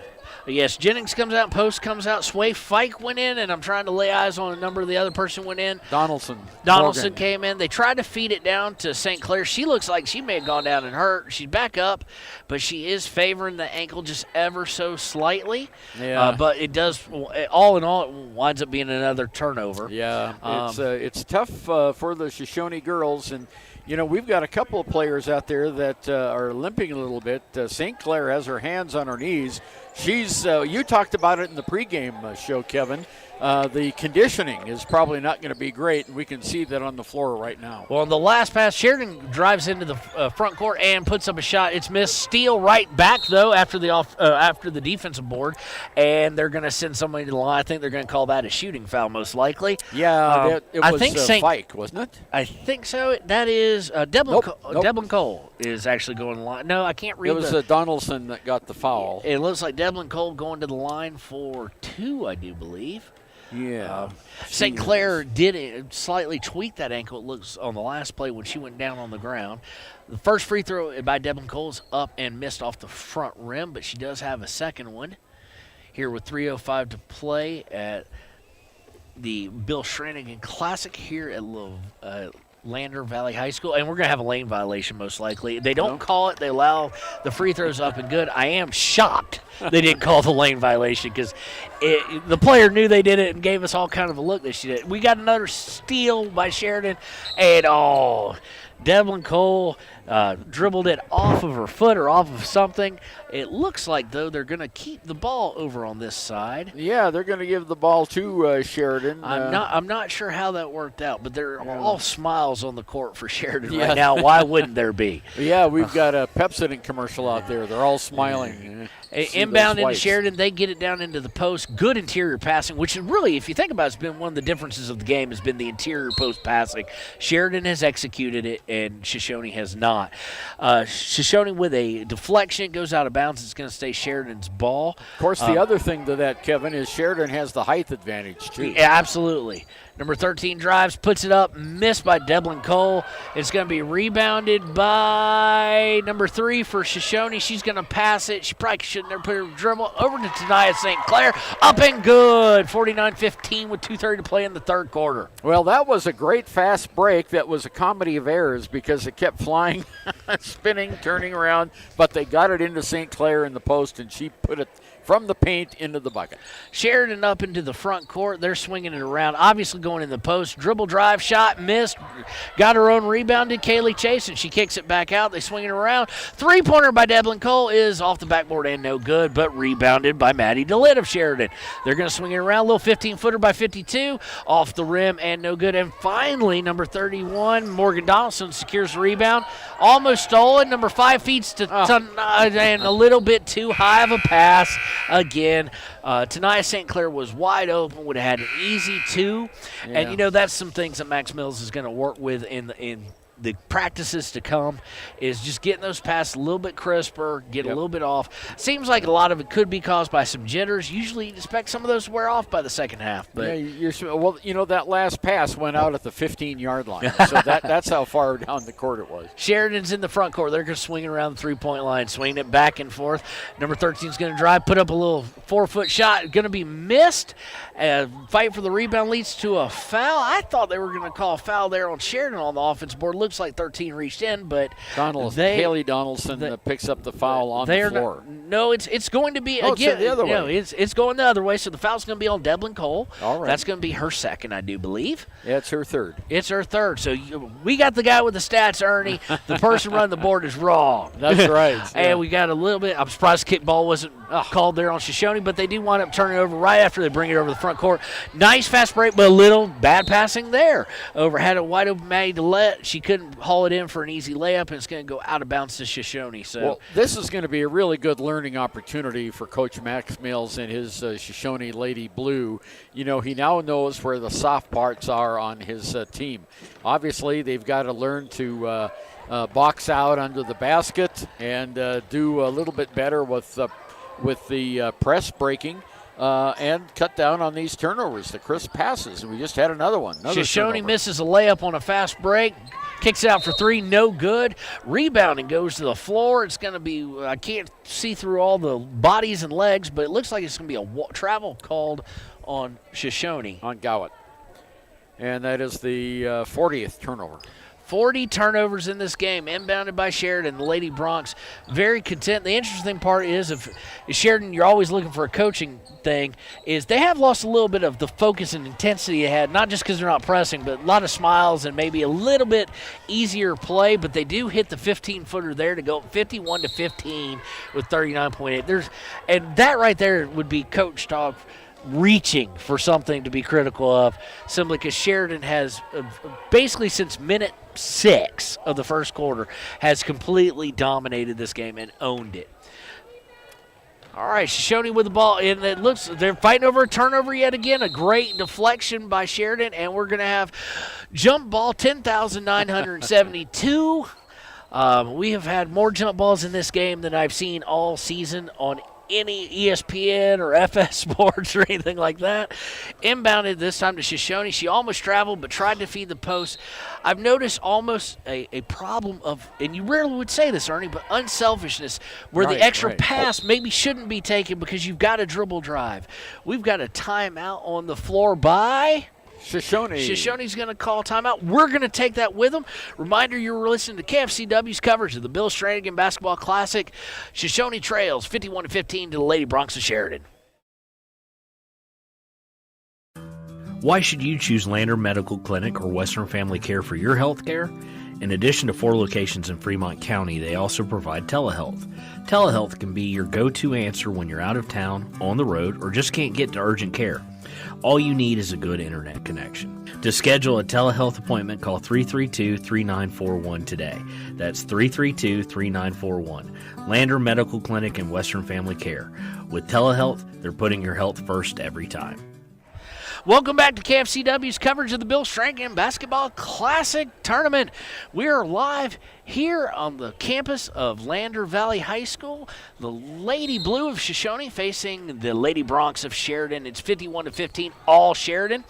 Inbounding the Lady Blue, a turnover immediately, thrown down the court. It looks like it's going to be an uncontested fast break, although they're trying to get back, and a foul misses the layup. The foul looks like, Ernie, don't you think that's going to go on post number 3? It will. You know, sometimes they say there's a good pass interference. That was probably a good foul.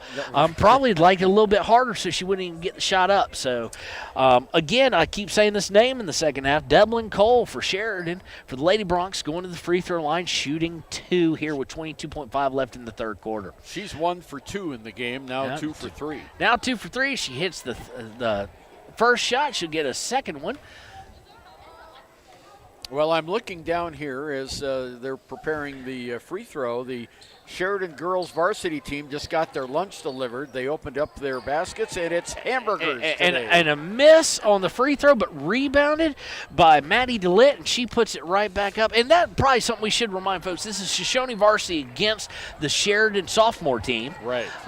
Stolen again by Sheridan out of the half court. They dribble drive, but number 13, Devlin Cole, keep saying that name, is going to be called for the walk there. Usually it's been mostly positive stuff for the Lady Bronx out of Devlin Cole. She's had one heck of a second half here. Shoshone's going to bring it up into the front court and try and shoot it as the clock expires here in the third quarter. But let's give credit where credit is due. It is a stat. Maddie DeLitt with the block. Well, Shoshone, unfortunately for the Wranglers, only scored 3 points in that third period of play, and they trail now 54-15. All right, you're listening to the game on KFCW. We're going to take this break with them.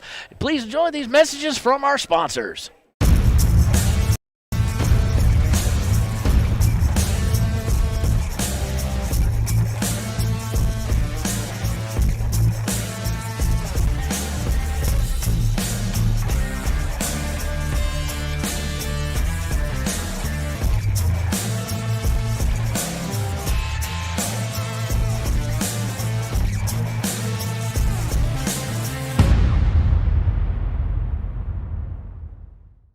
Community Health Centers of Central Wyoming has locations across Fremont County ready to serve you at Du Bois Medical Clinic, Riverton Community Health, and Lander Community Health Pediatrics. We accept all forms of insurance, including Medicaid and Medicare. Are you struggling to get medical care? Ask for their sliding fee scale. From family medicine to pediatrics, Community Health Centers are here to serve you. Call 307-463-7160 or visit chccw.org to schedule your appointment. Welcome back to KFCW's coverage of the Bill Strannigan Basketball Classic Tournament. We're here at Bob Carey Memorial Fieldhouse on the campus of Lander Valley. This is Kevin Shields along with Ernie Over. Sheridan Lady Bronx lead the Shoshone Lady Blue 54-15 as we start this fourth quarter, but maybe a sign of some improvement. The Shoshone gets a turnover here on the inbounds. Kicks it up, number 4 for a wide open 17-footer. It's off the front rim, and it rolls in. Nice shot by Sonia Post to make it 54-17.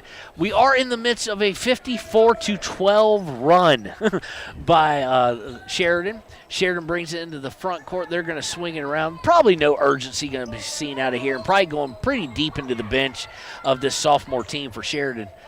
Turnaround shot missed off 2 iron hits by Maddie DeLitt, and it's going to be a turnover by Shoshone, for Shoshone, but I should have just stuck with it because then they turn it right back over on the very first pass.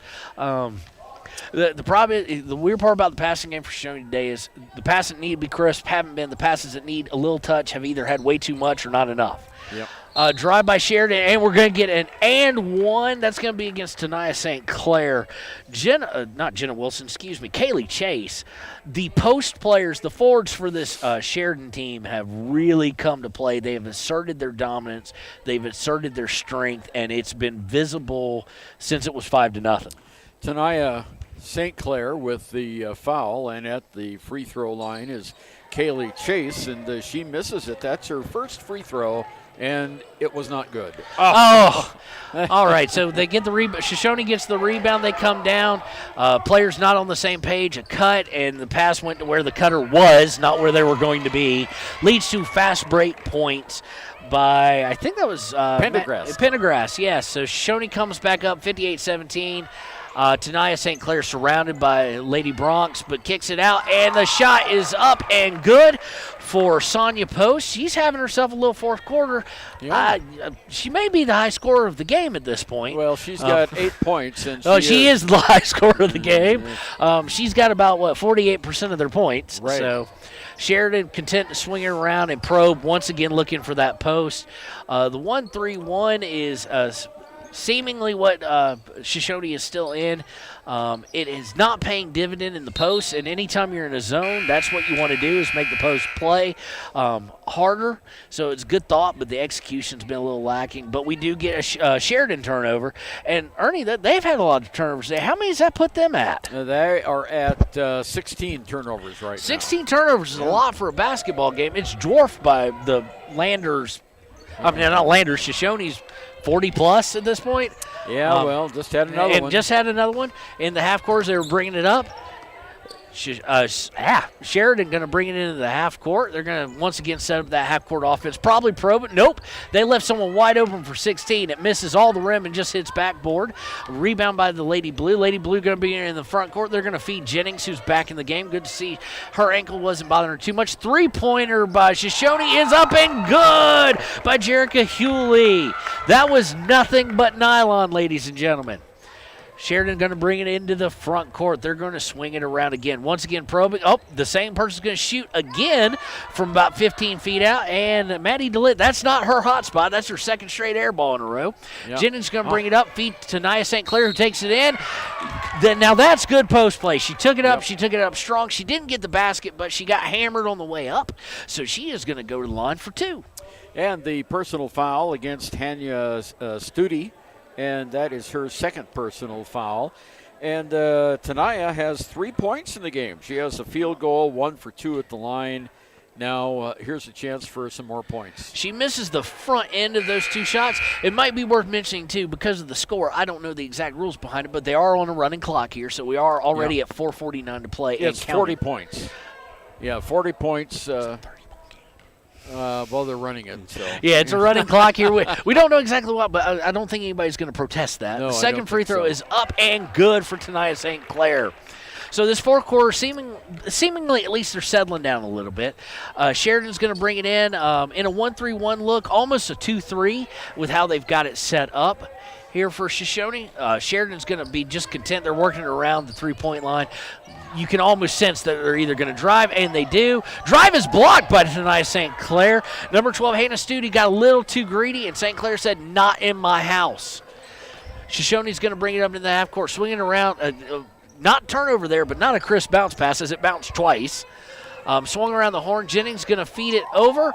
They're going to shoot from 15. It's up and off the rim and no good. Rebound by Hannah Studi, who's going to kick it back to Addie Pendergrass and bring it into the front court here with 3:48 and counting to play. 58-23, Lady Bronx. And they started that running clock when there was a 40-point advantage, and since then Shoshone scored 5 points.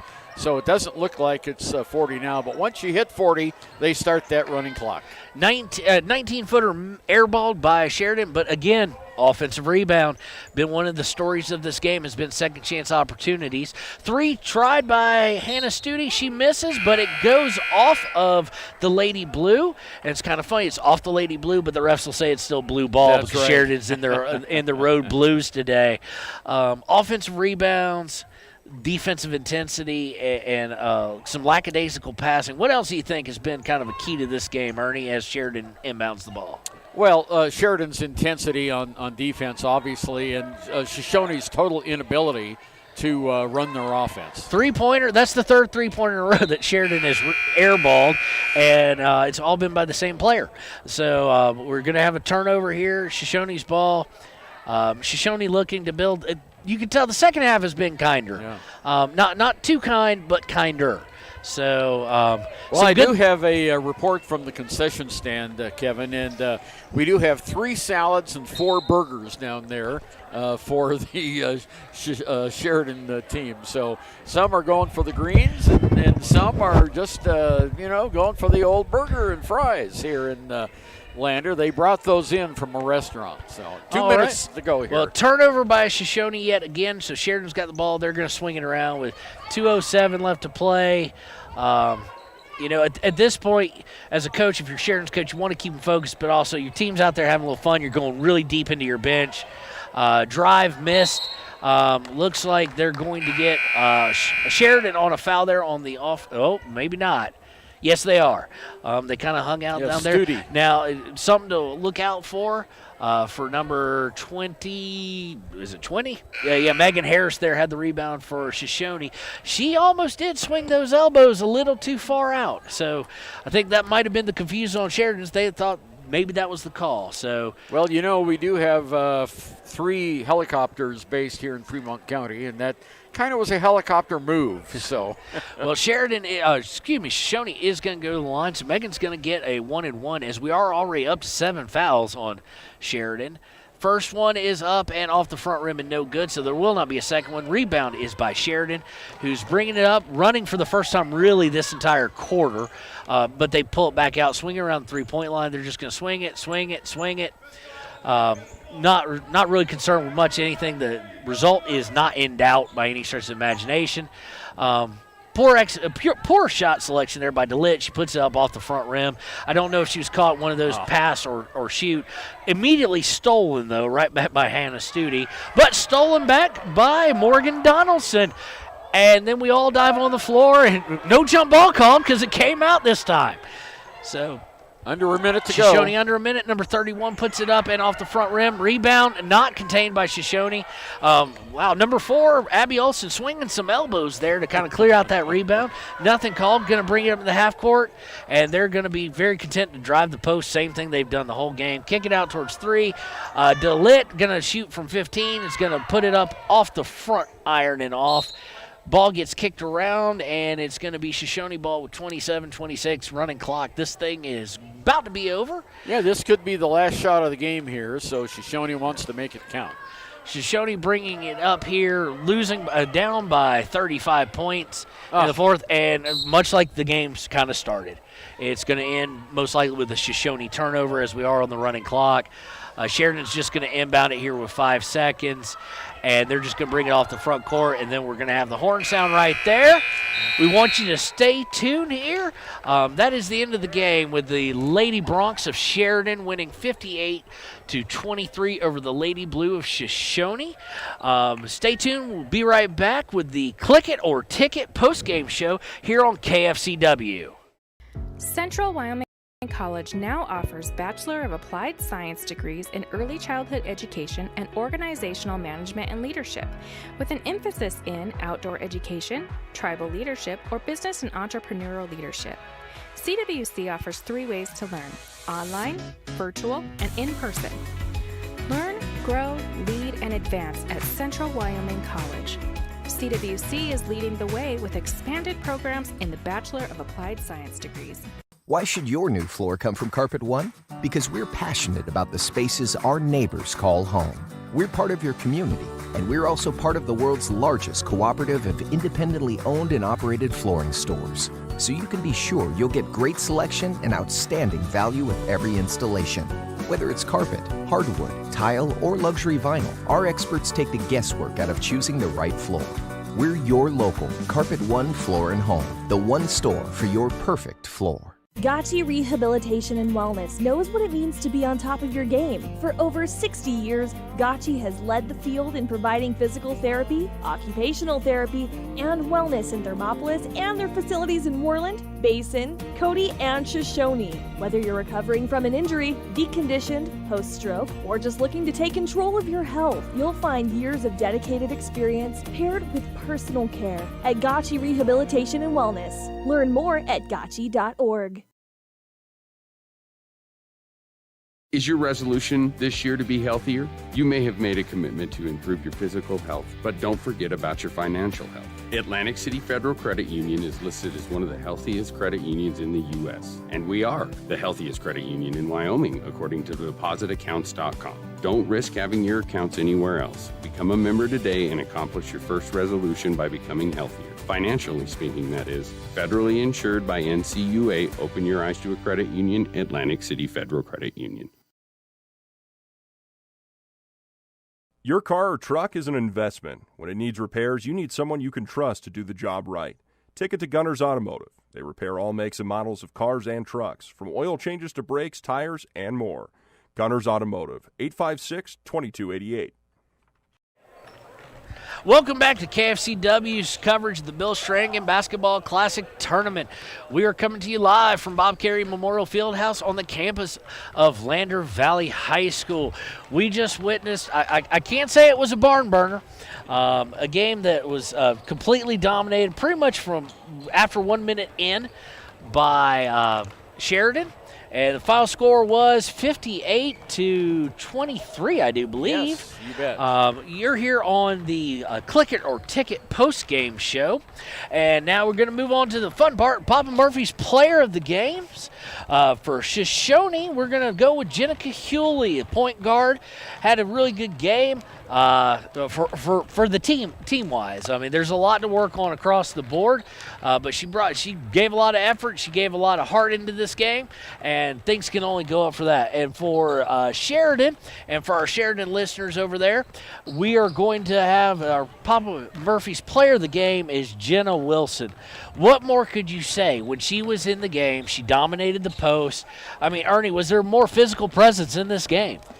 Well, she scored all of her points, Kevin, in the first half because that was right underneath in the post play there in the paint.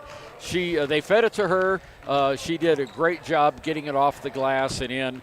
She was only one of two players who had double figures in that first half of play, and she eased up a bit there in that second half and ends the game with 10. But great work in the paint for Jenna Wilson to earn Player of the Game for the Lady Bronx. All right, once again, it was all Sheridan, the Sheridan Lady Bronx. What do we got for some score as far as high scores and things of that nature?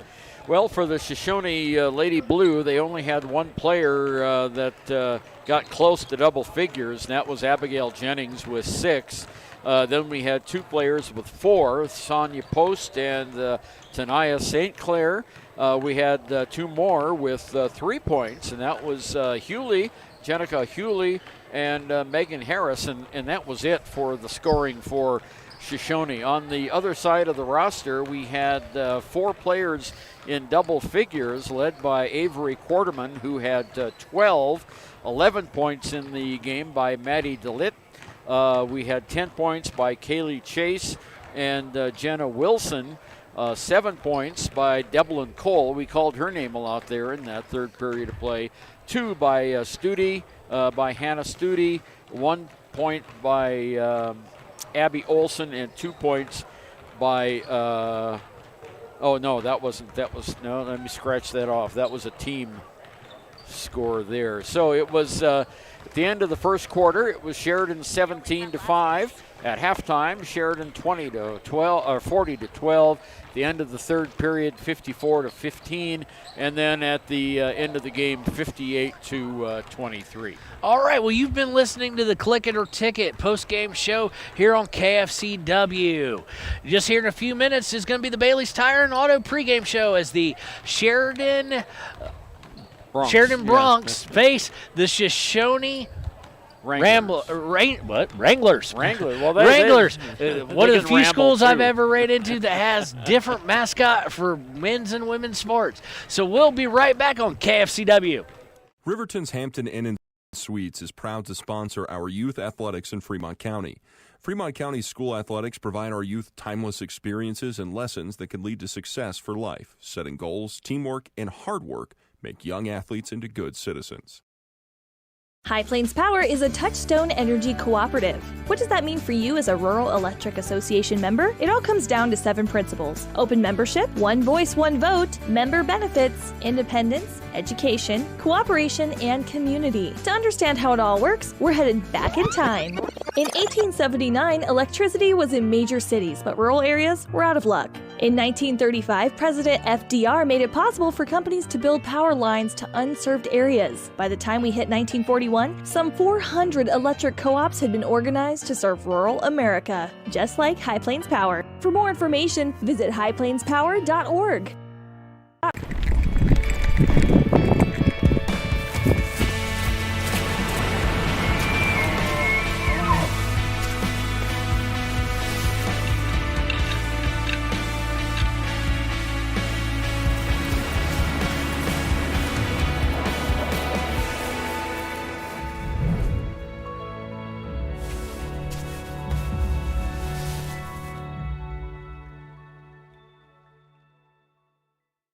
Hi, this is Terry Banker. I'm minister at New Hope Christian Church in Lander, Wyoming. We want to support the kids of this area academically, athletically, and spiritually. Our address is 630 Mount Hope Drive. Come to Sunday school at 9:30 and our worship service at 10:45. Former University of Wyoming quarterback Josh Allen is worthy of Wyoming.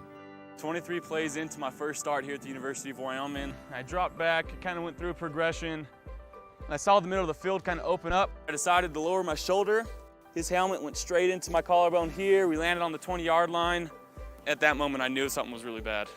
So Josh's collarbone was pretty bad. He had broken in multiple places, and it required hardware fixation with the plate in order to get it back together. It was devastating news to me and my family, just knowing that, it could have ended 23 plays in. We had no question whether we could perform the surgery here, given our wide range of varying subspecialties within orthopedics. I would recommend Premier Bone and Joint Centers. The thing that made me feel really comfortable with them was they made it feel like your own family. I think he'll have no problem performing in the NFL. His rehab and his recovery done very well, and I don't see any restrictions on him whatsoever. They want the best for you, and they won't steer you wrong. Let us show you why we're worthy of Wyoming. And welcome back to KFCW's coverage of the Bill Strannigan Basketball Classic Tournament. We're getting ready for Game 2 here at Bob Carey Memorial Fieldhouse in Lander at Lander Valley High School. Once again, this is part of the Bill Strannigan Basketball Classic Tournament, and just a little bit about him. Ernie, he was an absolute legend here in the area, wasn't he? Well, Bill Strannigan won a state championship at St. Stephen's at the Indian Mission there, and had a very illustrious career at St. Stephen's, and then made the move over to Riverton. And in his career at Riverton, Bill Strannigan was known for, he was a short guy, and he would roll up his program, and he would always be shaking that program as he yelled out instructions to his kids. But I tell you what, he was the athletic director, activities director, when they only had the boys' games before the girls had their opportunity to play basketball. And he would sponsor a tournament like this, but this was before computers. He'd do all the scheduling, all the brackets, everything by hand. He was really detail-oriented. He went on to be a mentor in the Bighorn Basin Coaches Association, and they met. Most of the Bighorn Basin coaches have association with Fremont County, as they used to play each other all the time. And he was a member of the National Football Foundation Hall of Fame. He was just a bright star for the Riverton Wolverines, and he had a very good career there, and then retired. He only passed away a few years ago. Well, this tournament in his honor is hosting 8 teams this year, defending boys state champion Cheyenne Central, defending girls state champion of 4A Cheyenne East, Sheridan, Jackson Hole, Riverton, Star Valley, Lander Valley, and Shoshoni. Being spread out, sophomore and JV teams are also playing in this. Games are spread out over Lander Valley, here at Bob Carey, Riverton High School, Riverton Middle School, Central Wyoming College. Just a reminder, we do have the Riverton Lady Wolverines and Wolverine games tonight on KTAK, as they will face Cheyenne Central in a tough battle. I will have the call over on KTAK, and tonight, Ernie, you've got a game as well here at Lander Valley, don't you? Yeah, I sure do, and it's with the two Sheridan teams. So I'll have a little bit of advantage here, having called the first 2 Sheridan games. Although these are the sophomore team from Sheridan that's on the floor right now, and we'll be seeing the varsity here later tonight. Those games tonight are at 6 and 7:30 here at Bob Carey Memorial Fieldhouse. The games are being played both here in Lander and at 3 different locations in Riverton. Yes. Reminder, we also have games tomorrow night on KTAK. Riverton is going to face the Sheridan varsity at 4 and 5:30. Cheyenne East is going to face Lander Valley here at Bob Carey at 10 and 11:30 tomorrow morning.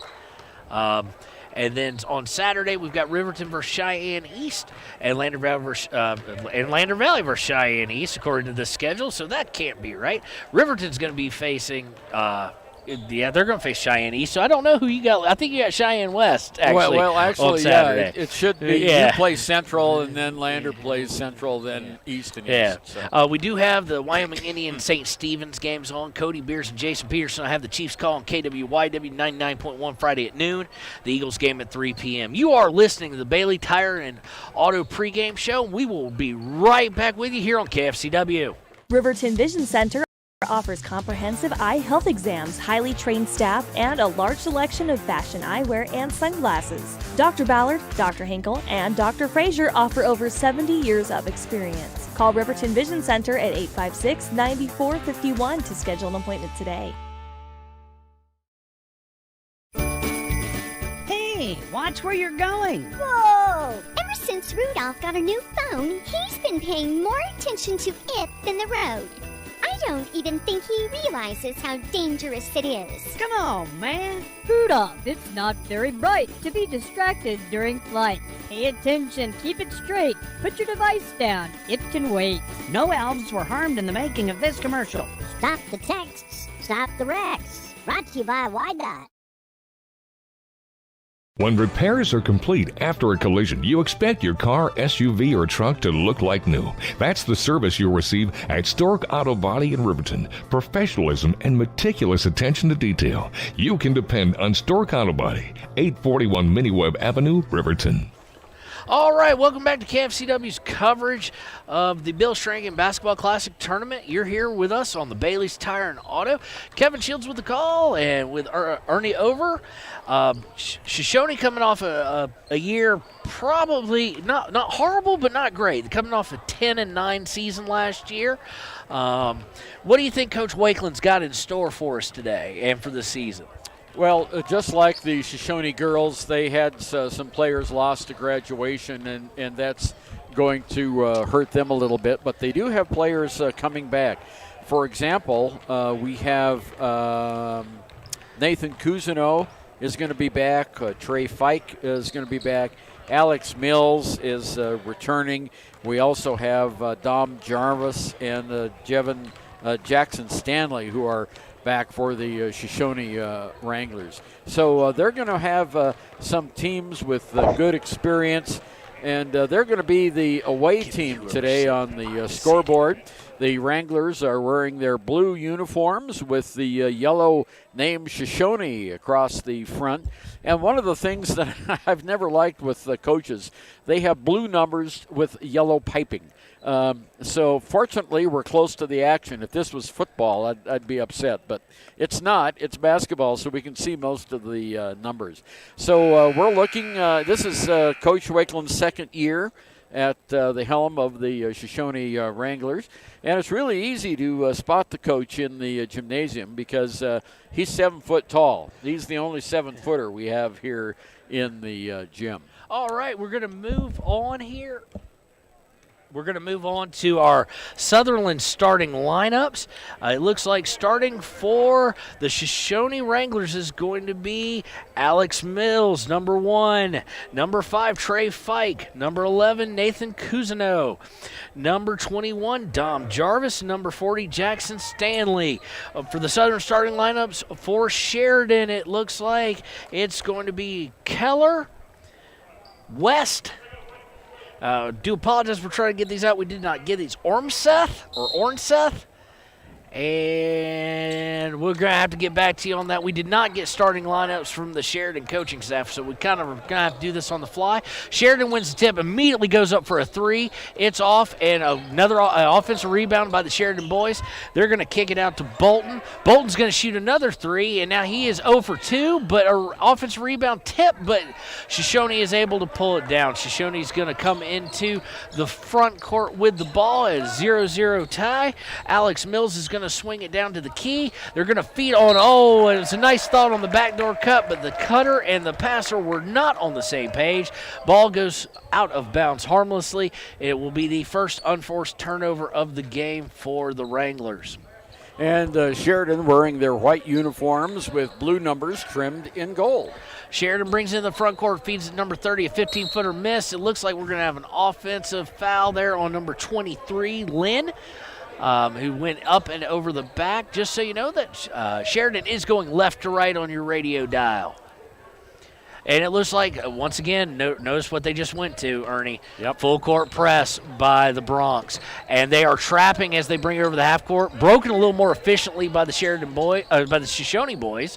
They get it into the paint. Got to watch the 3-second. And a bad pass. Once again, cutter and passer not on the same page. For the second unforced turnover early with 7:06 still to play the first quarter. It is 0-0. Sheridan Bronx will have the ball inbounding right at the midcourt stripe. Sheridan with the inbound is going to swing it. They're going to look for a 3. 3 is up and airballed and well short. It's going to go out of bounds on the bounce, and it's going to be the Wrangler basketball here. Inbounded really quickly before press, but a bad pass and leads to a turnover, intercepted by Lynn. Lynn's going to bring it down back into the half court, and Sheridan's going to set up their half court, driven by number 20. 20 puts it up. He misses, but I think they're going to get Jackson Stanley on the foul. Yeah, he was had a body block there, and the officials saw that pretty. No, actually, they're going to call it on Trey Fike. So they're going to call Trey Fike on the reach instead of the body. And number 20, well, we don't have first names, so to those listening to Sheridan, we apologize. Keller going to go to the free throw line. First one is a little strong and up and off the back rim in the backboard and no good. Yeah, it's his first initial is J, so Jay Keller is at the line. No score in the game yet, just started. Jay Keller with his second free throw. It's up and good. We have our first point of the game. 1-0 with 6:43 to play. The Sheridan tries to set up a pass, but easily broken. Feeding the post is Shoshoni. Up and good by Jackson Stanley. 2-1. Shoshoni Wranglers. Sheridan going to bring it up. Shoshoni showing no propensity to want to press. Jay Keller swings it over to Bolton. Bolton back to Keller. Turnover caused by Shoshoni. Shoshoni going to smartly wait up and set the half court. Now they're going to drive the ball, and we're going to get a push on the floor. So that's going to be a team foul, but no shots. And Shoshoni's going to be inbounding on their own baseline. Bolton with the personal foul, the first for the Sheridan Wranglers, or Shoshone. Hello, Sheridan Bronx. Inbounded by Shoshoni. Shoshoni's going to try and drive it down. Number 5 goes up for a point, and good from 15. Aiden Jarvis with his first points of the game, 4-1. Shoshoni Wranglers with 5:57 to play in the first quarter. Much faster-paced game here. Sheridan bringing it up, going to swing it around the three-point line, it looks like. They do so, trying to set up their half court. Passes back over to Keller. Keller and West working the ball back and forth, looking, probing, trying to find some weakness in this half-court defense. It does look like that the Shoshone is in a man-to-man. Going to swing it, drive, number 30 takes it in. He misses, and it's going to be a charge drawn by number 1, Alex Mills. Now, if that was in the pros, Ernie, or the college, that would have been setting up underneath the basket. But since it's high school, Shoshone gets the call. Yeah, Shoshone Mills took the charge that time on the player control foul, and Jay West gets the personal foul. 5:28 to go, first period, 4-1 Shoshone. Shoshone going to look to inbound. Sheridan trying to set up their press. So far, it has not bugged the boys like it did the girls' team, and it doesn't here. They feed an easy layup.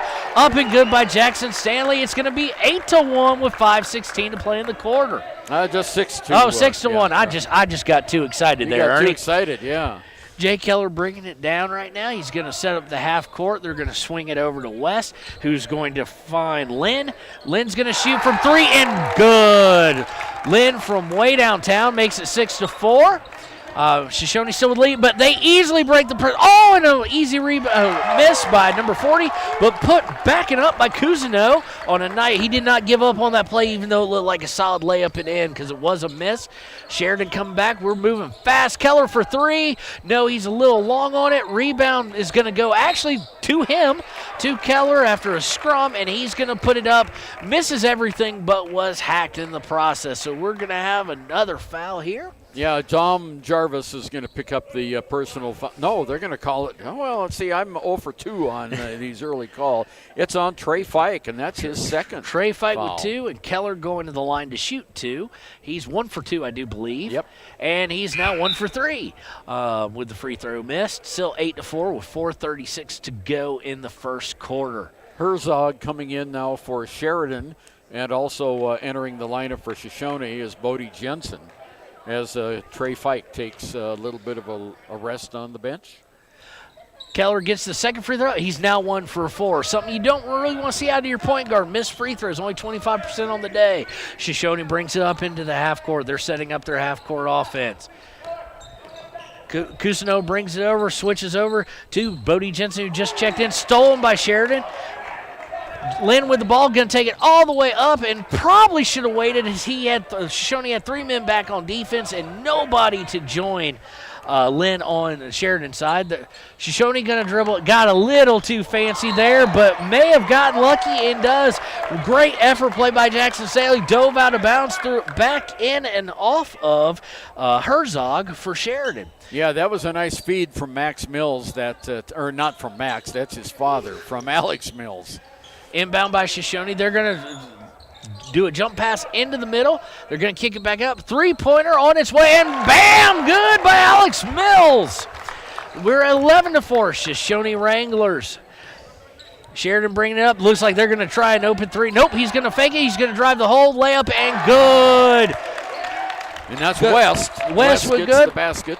We've got a little bit of crowd. Some of the girls from Sheridan have joined the crowd here, and there's a little crowd across the way with such an early start time. Shoshone brings it up. Number 1 almost stripped. Alex Mills almost lost that ball, but it does go off of Keller and out of bounds. It'll be Shoshone ball here with 3:31 in the first. This inbound pass is going to get stolen by West, and it's going to go up by Lynn. It's up and good. 11-8 with 3 to play in the first quarter. Shoshone with a lead by 3. Yeah, the defense. Another steal by the defense on a trap. Sheridan's going to take it to the hole. He knew he probably wasn't going to get that shot off, but he did go and draw the foul. That was by West. West being a defensive mastermind so far in this short amount of time he's been in here. So he's not going to go to the line, I don't believe, but I think they're going to call it on the floor. But we do have a timeout. Yeah, it was Alex Mills picks up the foul. We're going to take that timeout with you. We'll be right back with the Bill Strannigan Basketball Classic Tournament here on KFCW. The choice is yours. Sutherland's Friends of the Family Plus Consumer Credit Card lets you choose from 5% off instantly at the register or special financing on qualifying purchases. That means no forms, no waiting, no rebates. You can choose 5% off instantly with your Sutherland's credit card. Got a big project? Choose special financing. The choice is yours with Sutherland's Friends of the Family Plus Consumer Credit Card. Subject to credit approval. Minimum monthly payment required. See store for details. Only at Sutherland's. Welcome back to the coverage of the Bill Strannigan Basketball Classic here on KFCW. We're here at Bob Carey Memorial Fieldhouse. The score of this game is Sheridan Bronx 11, the Shoshone Wranglers 8 with 3:14 to play in the first. You got that backwards. West. It's 11 to 8 Shoshone. Yeah, excuse me. Yeah. West going line. He does miss a... What is that now? They're 1 of 5 from the free throw line? They are 1 of 5. 1 of 5. West going to be able to shoot the second one. And that right there is the difference in the game right now is free throw shooting. Misses the second one. So not a good free throw outing for Sheridan. Shoshone with the board. And Alex Mills is going to bring this into the front court. Let's see if they try to set up the trap. They don't. And oh, what a beautiful move by Alex Mills, He faked the pass to his right. Defender bought it hook, line, and sinker. And he converts the easy layup, 13-8 Shoshoni. Keller brings it out, and a charge on Keller again, completely out of control.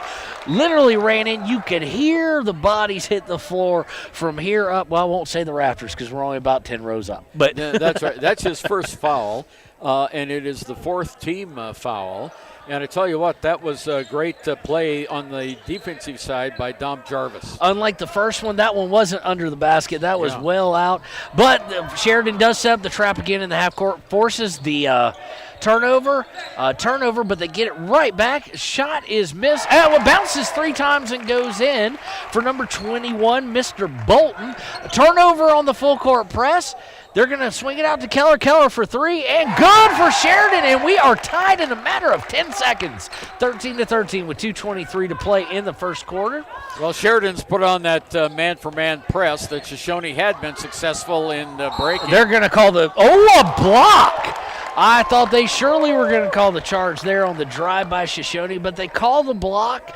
The ref must have seen something we did not, but we'll take it, won't we, Ernie? That's right. Second foul on Lynn, as that was Cousineau who crashed into the lane that time and drew the foul.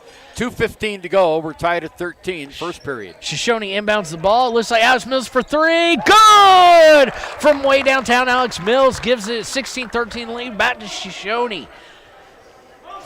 Sheridan brings up into the half court. They're going to dribble it around. West setting the play. He's going to swing over to Bolton. Bolton setting up for 3 and just barely misses, a little bit long. They're going to try and set a break. Break is on. Number 15 with the layup. A little bit too hard. Went up a little hesitant, it looked like. Yeah, that was Mills to Mills. Braxton Mills is checked in now.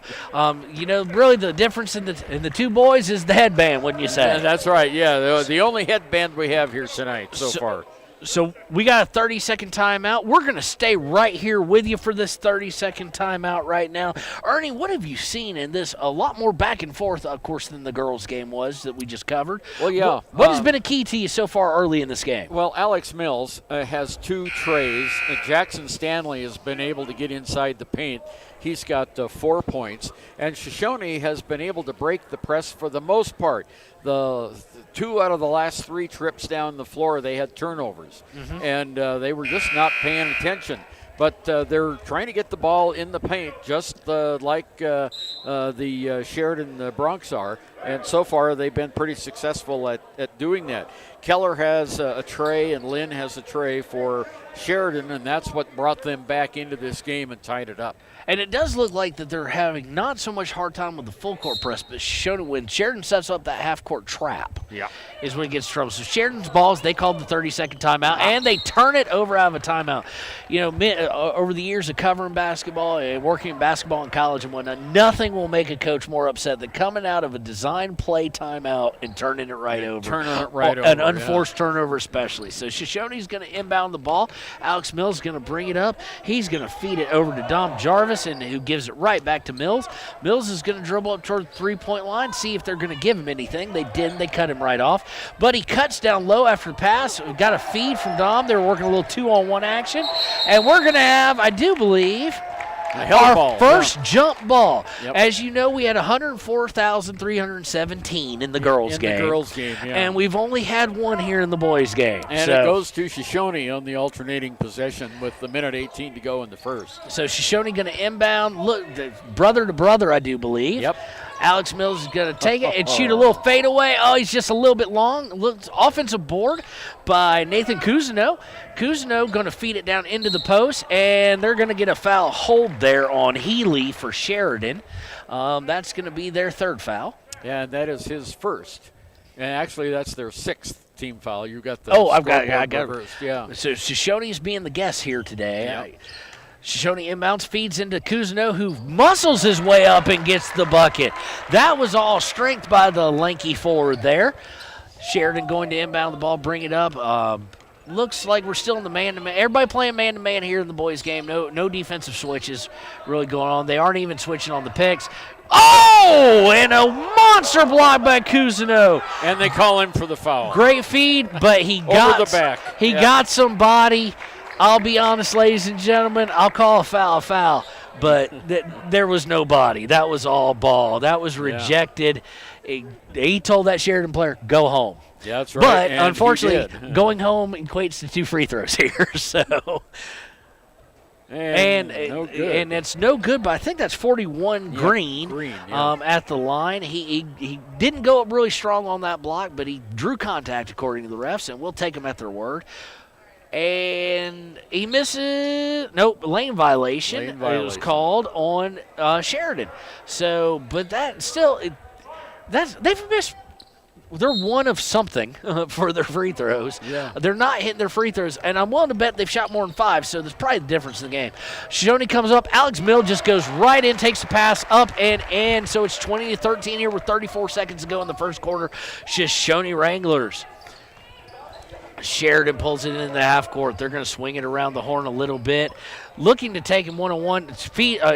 Inopportune pass into the middle. And we're going to have our second jump ball of the game. Yep, we're going to have – well, they're trying to catch up now. Yeah, they're trying to catch up. They didn't have any for about 7.5 minutes, and now they just want to have them nonstop. The only thing that drives me crazy is a bounce pass through the lane, and that's exactly what happened that time. It was not a well-timed pass nor a well-intended pass, and it got locked up. Should have realistically been a turnover, but Sheridan's going to inbound the ball. They're going to swing it. They're going to drive the lane. 00 is going to shoot a 3. He's going to be short and off to the left. Healy with the miss. The rebound taken by Cousineau again, who's had one heck of a game. Mills going to bring it. Cousineau with the ball, shoots it from about half court, and no good. Air ball as we go to the end of the first quarter. We're going to take the break with them here on KFCW's coverage of Bill Strannigan Basketball Classic Tournament. At the end of one, it is 20-13. Shoshoni Wranglers on top of the Sheridan Bronx. Wind River Family and Community Healthcare would like to wish everyone a happy, healthy new year. They encourage you all to continue to practice COVID-19 precautions in an effort to keep you and your loved ones safe. They offer a safe and sanitary clinical setting when you stop in for your medical, dental, optometry, and behavioral health needs. Wind River Family and Community Healthcare have clinics in Arapahoe, Ethity, and Riverton for your convenience. More information can be found online at windriver.care. There are two ways to buy 4x4 gear, the expensive way and the smart way. The expensive way is when you buy a new truck or SUV and the dealer sells you the brush guard, the heavy-duty bumpers, the steps, lights, winch, you name it. He rolls it all in with your loan into your monthly payment. But here's the smart way. Shop at Wyoming 4x4, where you get expert advice from Dan, quality gear, professional installation, all for a whole lot less than you'd spend at a car dealer. Wyoming 4x4 on North Federal in Riverton. The smart way to roll. Welcome back to KFCW's coverage of Bill Strannigan Basketball Classic Tournament. I'm here with Ernie Over. This is Kevin Shields on the play-by-play. Shoshoni Wranglers lead 20-13 over the Sheridan Bronx. And let's keep in mind, let's throw out there, just so everybody understands, this is the Sheridan sophomore team. That's right. Got a little fancy on the pass there, did Cousineau, I do believe. Trying to hit Alex Mills, and it leads to an unforced error turnover. So Sheridan's going to bring the ball up. They're moving right to left on your radio dial. They swing it around the horn. Going to swing out to number 14. That's Spielman, who is fresh in the game. Spielman drives, puts up a little runner, and it's good. 20-15. Shoshoni still with the lead. Shoshoni going to bring it up. A little bit of a token press, but not much of one. Let's see if they try and set up the half court. Passes all the way across. Shot is up and good. Missed by Sheridan, That was missed by Trey Fike. The rebound is hustled for, and it is fought for, and it goes out of bounds. It will be Shoshoni Wrangler basketball. Nice hustle that time by Jackson Stanley as he almost got it, but Shoshoni has it out under their own basket. Inbounded in Jackson Stanley, who finds Connor Christensen. They feed it down to Cousineau. Cousineau goes into the paint, puts it up, and good from about 2 feet out. We're at 22-15 with 7:07 to play in the half. Sheridan's going to bring it up. They're going to run their traditional half court, it looks like. A three-point shot's going to be lofted and airballed by number 23, Lynn, and he looked over and rebounded by Sheridan, and then they missed the putback, and it goes out of bounds. Lynn, it seems, knew he did something bad because he looked right over at the bench like, I'm sorry. Looked right at the coach, and looking at the coach's expression, he's not too thrilled with the shot selection there, but it's still Sheridan's ball as they out-rebounded. They feed it into number 14. A charge was tried to be taken by number 12 there. Connor Christensen, I want to give him an Academy Award right now. Let's nominate him for an Oscar because he was barely touched and went down like a sack of bricks. Yeah, and Cousineau got the block again. That's his second one. He got called on a foul the first time. Inbounded number 14 is wide open, going to shoot a three. Is going to be a little bit long. Rebound is tipped out, and it's going to go to Shoshoni. Shoshoni's going to bring it up. Alex Mills throwing it all the way down to Cousineau, who feeds it over to Jackson Stanley for two. That was a beautiful, as what they call in the college game, a secondary break. Right. It wasn't overly fast, but it was well executed, an easy 24-15. Sheridan back in the half court. They're going to swing it around the three-point line. Well, maybe they're not going to swing it around the three-point line, as he couldn't decide if he wanted to pass it or not. Kind of just let go of it. 14 drives. He's going to get hacked going up. So that's going to be Spielman. Spielman's going to get 2 shots. Who was the foul on there, Ernie? Jackson Stanley got him with the body right up as he went up, and that was almost an uncontested layup. But Stanley stepped in at the last minute to stop the layup. But we'll have free throws now. All right, Spielman takes a couple dribbles, puts the first free throw up, and good. That ends a seriously long drought of missed free throws for Sheridan. Yeah, Dom Jarvis is coming back into the game now. Coming out of the contest is Bodie Jensen for Shoshoni. And Spielman's going to take a couple dribbles on the second attempt, put it up, and those are good. So it's 24-17 with 6:17 to play in the half. Shoshone still with the 7-point lead. And here comes the full court pressure again by Sheridan. Shoshone fairly easily breaks it. They break the half court trap. Number 5 takes it in and misses. A rebound goes to number 21. 21 puts it up, and it's no good, but he's going to go to the line. As we learn names here, folks, I ask you to please just bear with us. Dom Jarvis is going to go to the line. Looks like that foul was on West for Sheridan. It's going to be 1-1, as that is the 17th foul. I'm kind of shocked that they didn't say he was in the act of shooting there. It looked like he was shooting it in. Well, he's going to the free throw line, so I guess is this going to be the one bonus? Yeah, 1-1 is there now at 17 fouls. Yeah, Dom Jarvis, his first free throw attempt. He has 2 points in the game. It's up, and he's long. Rebounded by Cousineau, though. He had to try and throw it up. He knew he was losing his footing and going to get called for the walk, and he did not get it up in time. So turnover there on the Wranglers. The Bronx going to bring the ball up. They're going to throw a long pass down towards the baseline at the 3 area and then swing it right back out. Kind of a dangerous pass that really equated nothing, but Spielman's going to put up a 3, and he's going to be no good. Rebound by Jack Stanley.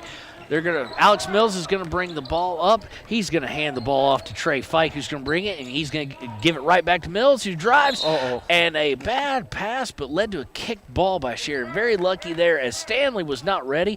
It was actually a good post feed. Stanley just was not ready for the ball. And when you're in the paint, you always got to be ready for that ball. Yeah, well, fortunately, they got a kick from Sheridan, so they got it right back. Inbound by Cousineau. He inbounds it, gets it right back, tries back down in the post. He's going to leave it a little bit off, and it looks like Sheridan's going to look to break. A little aggressive defense by 5. Nothing really amounts to it. Sheridan keeps the ball. They've got it down in the far corner, past 3-point line. They're going to look to swing it back out to the point and reset. Keller going to dribble, calls out the play set. They feed it back over to Lynn. Lynn drives, puts up a little 4 or 5 footer, misses. Rebound by Dom Jarvis. Jarvis is going to give it to Mills. Mills going to go to Cousineau. Cousineau's going to drive down. Easy layup and in. Really lackadaisical defense right there by Sheridan, and we're going to have a timeout. It looks like by the Sheridan coach. It's going to be a full timeout. So being a full timeout, we're going to take the break with them. You are listening to KFCW's coverage of the Bill Strannigan Basketball Classic Tournament. Score here is Shoshone Wranglers 26, Sheridan Bronx 17, 4:52 to play. We'll be right back. From one corner of the state to the other, over 82% of Wyomingites wear their seatbelts. And to the 18% who don't, we say, let's buckle up for life, Wyoming. In any sport, athletes face the chance of sustaining an injury. According to the Athletic Training Association, 90% of student athletes reported some sort of sports-related injury. What's more is 54% report playing while injured. For various reasons, Sports-related injuries are increasingly leaving our youth at risk of exposure to opioid-based pain medication. Fremont WhenTheGameSlowsDown.com is here to help navigate monitoring medication, social support, and suggestions on what to do when the game slows down. Brought to you by Fremont County Prevention Program. Okay. Welcome back to KFCW's coverage of the Bill Strannigan Basketball Classic Tournament. We're here in Game 2. Game 1 was a whipping by the Sheridan Lady Bronx, 58-23 over the Shoshoni Lady Blue. We're here in the boys' game. The Shoshoni leads 26-17. Out of the inbounds, a three-pointer tried by Sheridan and missed by Spielman, but they get their own rebound. They swing it back around.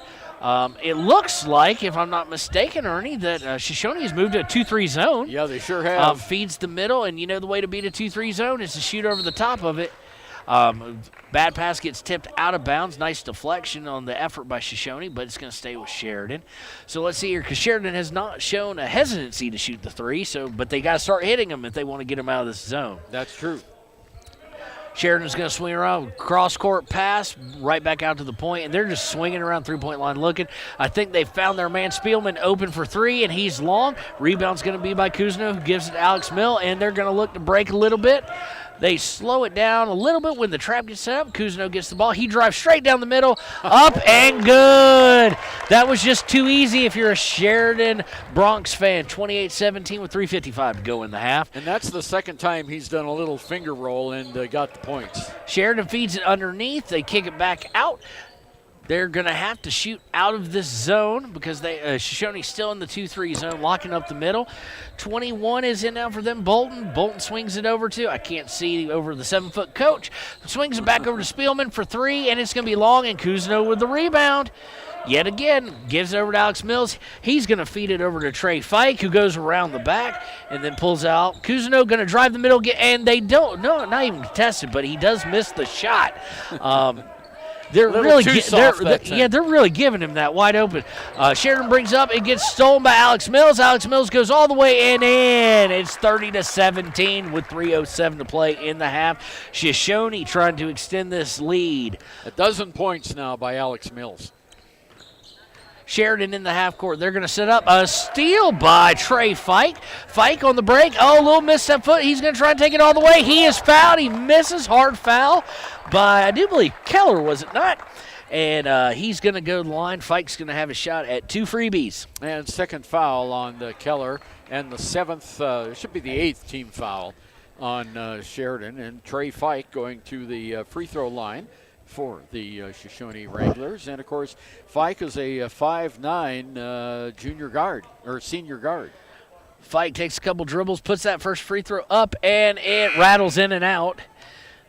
His first free throw. He's going to have a second one here coming with 2:52 to play in the first half. A little bit of change now. Some fresh players coming in for Sheridan, including Healy. And Braxton Mills has joined his brother back on the floor. Second free throw is up and good by Trey Fike. That extends the lead to 14, 31-17 for the Shoshoni Wranglers. Sheridan brings it in the half court. They're going to swing it around. Looks like we're seeing a joist for the first time for Sheridan, a little small guard. They're going to swing it around. That's where you can really tell the difference between this is a varsity versus 10th grade team. is 31. Just he's a short fry, but he seems to be a good shooter. Is probably why he's in this game right now. They're going to feed it over to him. He's going to swing it over, and he just couldn't get enough on the pass. Should have been intercepted by one of the Mills boys, but it is tipped around and intercepted. They're going to feed it down, and Trey Fike's going to try and do a little stutter step, and he gets called before he dribbles for the traveling violation. 2:14 to play in the first half. Yeah, and that was the 10th turnover, 5 by Sheridan so far in the game. And that zone defense seems to be affecting Sheridan a little bit here. Absolutely. They're not trying to shoot out of it, and that's what you have to do to shoot. You got to shoot over the zone. And give credit where credit is due. Spielman is doing his finest to try and do it, but he's 0 for 3 since they went to the zone. Ball is missed. Rebound by, can't get number 5. Yeah, rebound by Trey Fike, and he is basically tackled. No ill will intent there. Just the Sheridan player couldn't stop his forward momentum from taking him down to the ground. So yeah, that was Big Mo that time. It's going to be Shoshoni's ball. It's not an offensive foul, so shouldn't this be 1-1? Well, the Shoshone coach is yes, and up the ref is signaling 1-1. He heard you, Kevin. Yeah. So they were all, including the other two refs, setting up for an inbounds, but that's the 19th foul, so it should be 1-1. Shoshone's still sitting at 5. They made it. Sheridan probably won't reach the bonus, much less the double bonus in this game, or at least in this half. Trey Fike back at the line. He's 1 for 2 in the game, has 3 points. Trey Fike takes a couple dribbles, puts the first one up, and it is pure. It is going to be 32-17. Shoshone right now with one more free throw coming for the young man from 20 miles, 35 miles, whatever it is, east of here, west of here. You bet, yeah. Second free throw is going to be up, and he's even more pure on that one. Nothing but nylon. 33-17, 16-point lead for Shoshone right now with 1:53 to go in the first half. Sheridan's going to bring it up there. Still probing for a way to get inside that zone, but it's not there. Spielman going to launch another three. Oh, at least this one was close. It was in and out, but he's 0 for 4 since they switched this zone. This zone is really perplexing him. Rebound is by Shoshone. Shoshone brings it up, feeds the post, up and good by Jackson Stanley. It is 35-17 now with 1:27 to go in the first half. Shoshone all over the Sheridan sophomore Bronx. Yeah. The name change is throwing me between the girls and the boys. Still probing. Spielman going to get it. He's going to try and drive down for Sheridan. Now he's going to kick it out to 21. 21 puts up a three that did not look very good. Fast break. Mills, his younger brother, has to save it as the pass was a little too far out, but Shoshone is able to get it under control. Alex Mills for 3. No good. Rebound by Jackson Stanley. He's going to swing it back out to Alex Mills, but that was an ill-advised pass. Spielman was going to intercept it. Alex Mills with the body, and that'll be foul number 6 on Shoshone. And his second personal foul. Just 49 seconds left to go here in the first quarter at Bob Carey Memorial Fieldhouse, and it's a 35-17 lead for the Shoshone Wranglers, and Sheridan will have the ball in the backcourt, and here's Kevin Shields.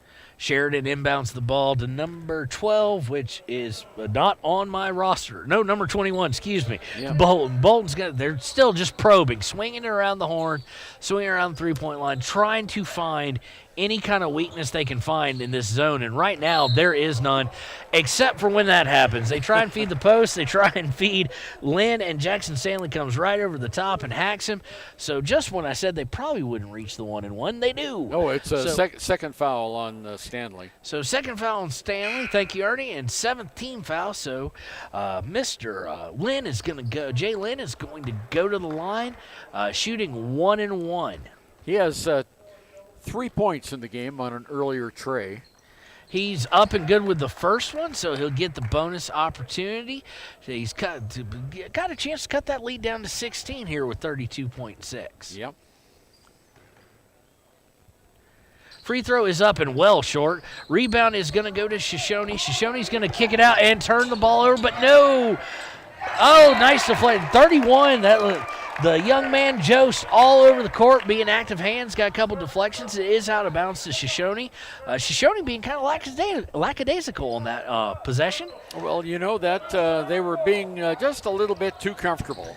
Number 5 going to drive all the way down. He misses the rim completely on a layup attempt. Sheridan with the ball, 16 seconds to go, down by 17. Sheridan's going to swing it, and they're going to go back to probing that, although they don't have a whole lot of time as we're at 8 seconds to go. Stolen by Trey Fike.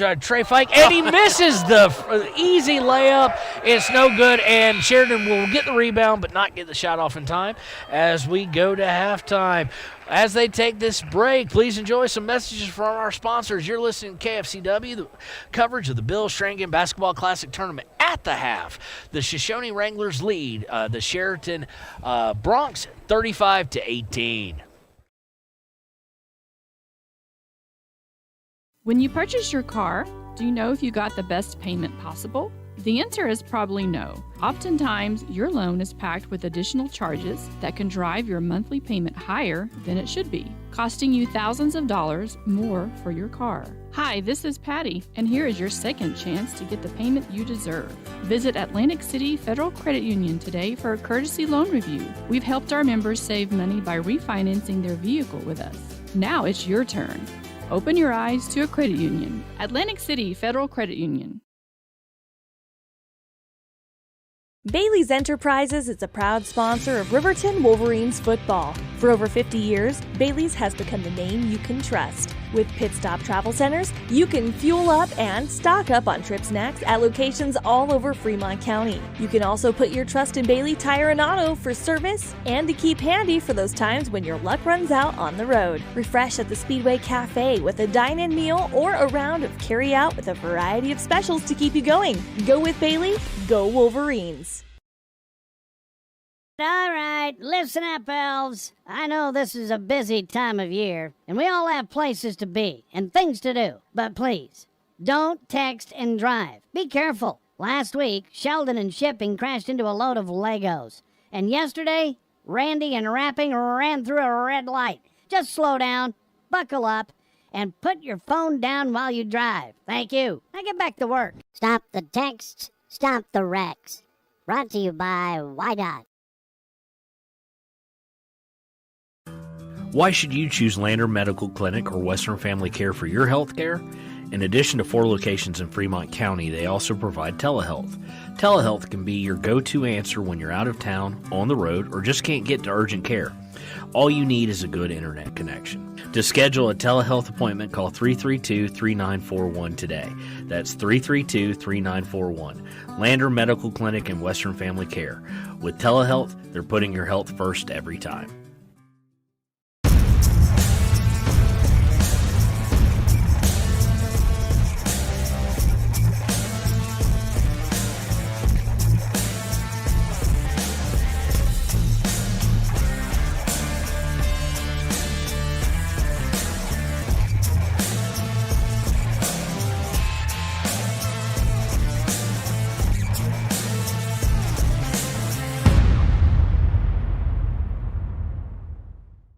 Community Health Centers of Central Wyoming has locations across Fremont County ready to serve you at DuBois Medical Clinic, Riverton Community Health, and Lander Community Health Pediatrics. We accept all forms of insurance, including Medicaid and Medicare. Are you struggling to get medical care? Ask for their sliding fee scale. From family medicine to pediatrics, Community Health Centers are here to serve you. Call 307-463-7160 or visit chccw.org to schedule your appointment.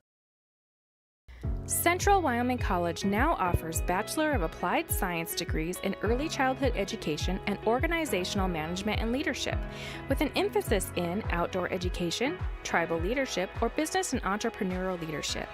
CWC offers 3 ways to learn: online, virtual, and in person. Learn, grow, lead, and advance at Central Wyoming College. CWC is leading the way with expanded programs in the Bachelor of Applied Science degrees. Why should your new floor come from Carpet One? Because we're passionate about the spaces our neighbors call home. We're part of your community, and we're also part of the world's largest cooperative of independently owned and operated flooring stores. So you can be sure you'll get great selection and outstanding value with every installation.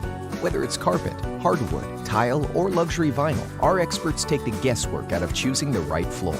We're your local Carpet One Floor and Home, the one store for your perfect floor. Gotchi Rehabilitation and Wellness knows what it means to be on top of your game. For over 60 years, Gotchi has led the field in providing physical therapy, occupational therapy, and wellness in Thermopolis and their facilities in Worland, Basin, Cody, and Shoshoni. Whether you're recovering from an injury, deconditioned, post-stroke, or just looking to take control of your health, you'll find years of dedicated experience paired with personal care at Gotchi Rehabilitation and Wellness. Learn more at gotchi.org. Welcome back to KFCW's coverage of the Bill Strannigan Basketball Classic Tournament. At the half, the Shoshoni Wranglers lead the Sheridan Bronx 35-18. Ernie, welcome to the WYO Today Media Halftime Show. What you got for us this halftime? Alex Mills, the leading scorer for the Shoshoni Wranglers. He has 2 trays in the game, 3 field goals, total of 12 points. And Jackson Stanley, all his points in the paint, he has 4 buckets for 8 points. Then Trey Fike has got 1 field goal and 3 free throws for a total of 5 points. Dom Jarvis, 1 field goal, 0 for 1 from the free throw line for 2 points. So Mills leading the attack, Mills and Stanley for Shoshoni.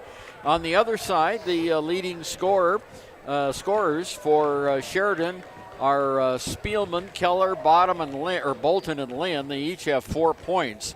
2 points for West, 1 point for Green. And the difference in this one, I think, Kevin, is Shoshoni was able to handle the full court press when Sheridan put it on there early in the first half.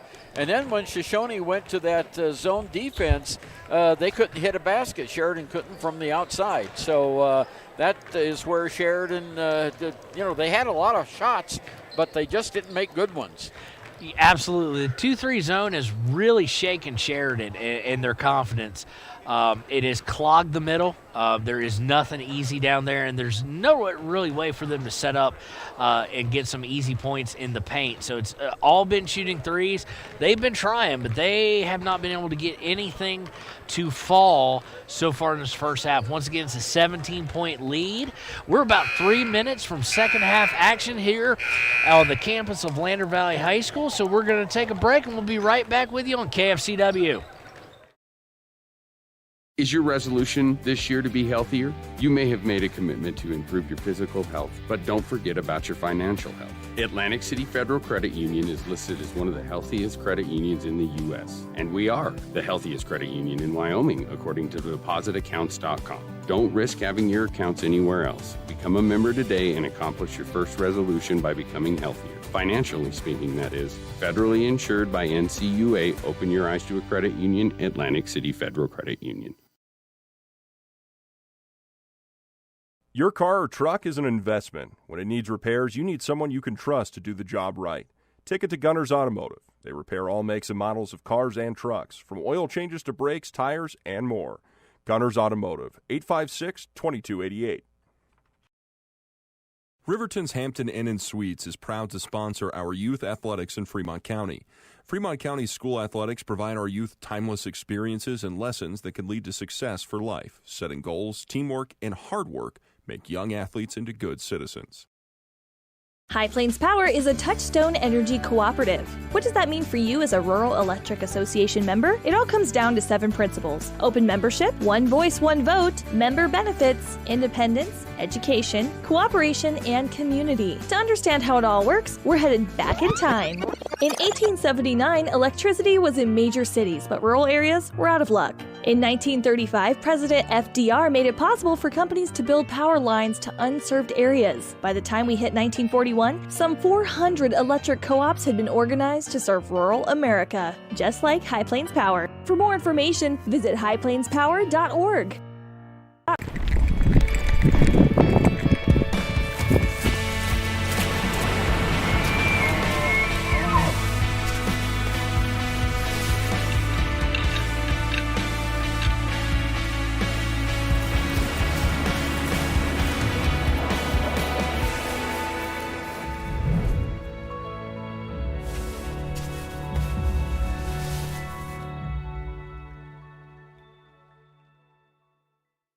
Hi, this is Terry Banker. I'm minister at New Hope Christian Church in Lander, Wyoming. We want to support the kids of this area academically, athletically, and spiritually. Our address is 630 Mount Hope Drive. Come to Sunday school at 9:30 and our worship service at 10:45.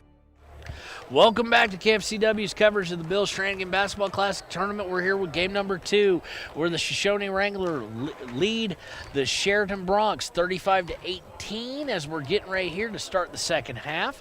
Live from Bob Carey Memorial Fieldhouse on the beautiful campus of Lander Valley High School. What do we expect to see here, Ernie? More of the same, or is the Bronx going to make a push?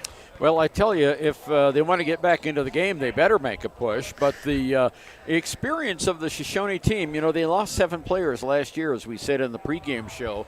But all of the guys on the floor right now for Shoshoni were members of the state championship football team this year. So, they have been playing together for a long time, and they know each other, and we saw that with a lot of the passing that was going. All right. Okay. All right, we're back to action here. Shoshoni's already taken the court. Sheridan getting a little notice from the ref that, hey, time to break up the huddle here on the sideline and get back to action. Sheridan's going to start the half with the ball, and they're going to be moving left to right on your radio dial, and it looks like Shoshoni figures if it ain't broke, don't fix it. They're going to stay in the 2-3 zone, it looks like. So Sheridan goes back to what they were in the first half, just probing, looking for weaknesses, and there's a walk. West was looking to pass over to Keller, and Keller turned to go screen, and so he didn't let the pass go, but he drug that back pivot foot. That's only the 6th turnover by Sheridan. All right, a lot less turnovers this game than the last. Mills inbounds it, and they bring it in the half court. Jackson Stanley up at the top of the key. He has it over to Fike.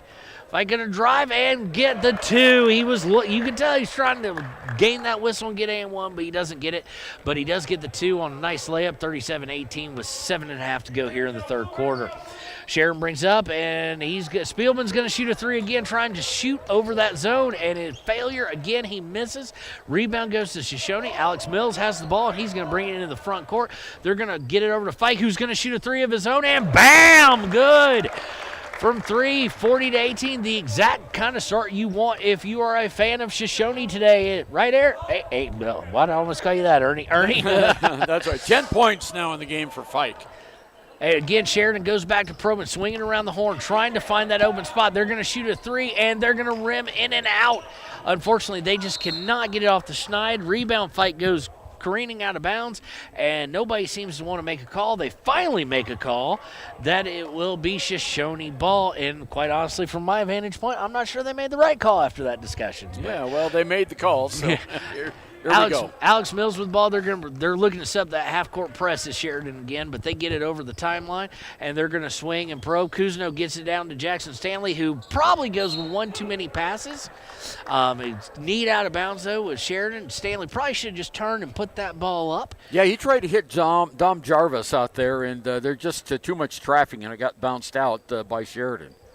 Inbound is a weak pass, and Sheridan has it, but it's stolen right back by Fike. Fike's having one heck of a first 2 minutes of the second half. Ball comes to him as he tries to feed the post. He's going to dribble it around. Swings it to Kuzno. Kuzno swings it down to Dom. Dom puts it up and in. So we're off to a 7-0 run to start the first half. Second half, 42-18. Shoshoni widening their lead. Sheridan drives. They're kicking it back out. Spielman for 3 again, and a miss again. And it leads to a fast break. Kuzno's going to take it up and miss it.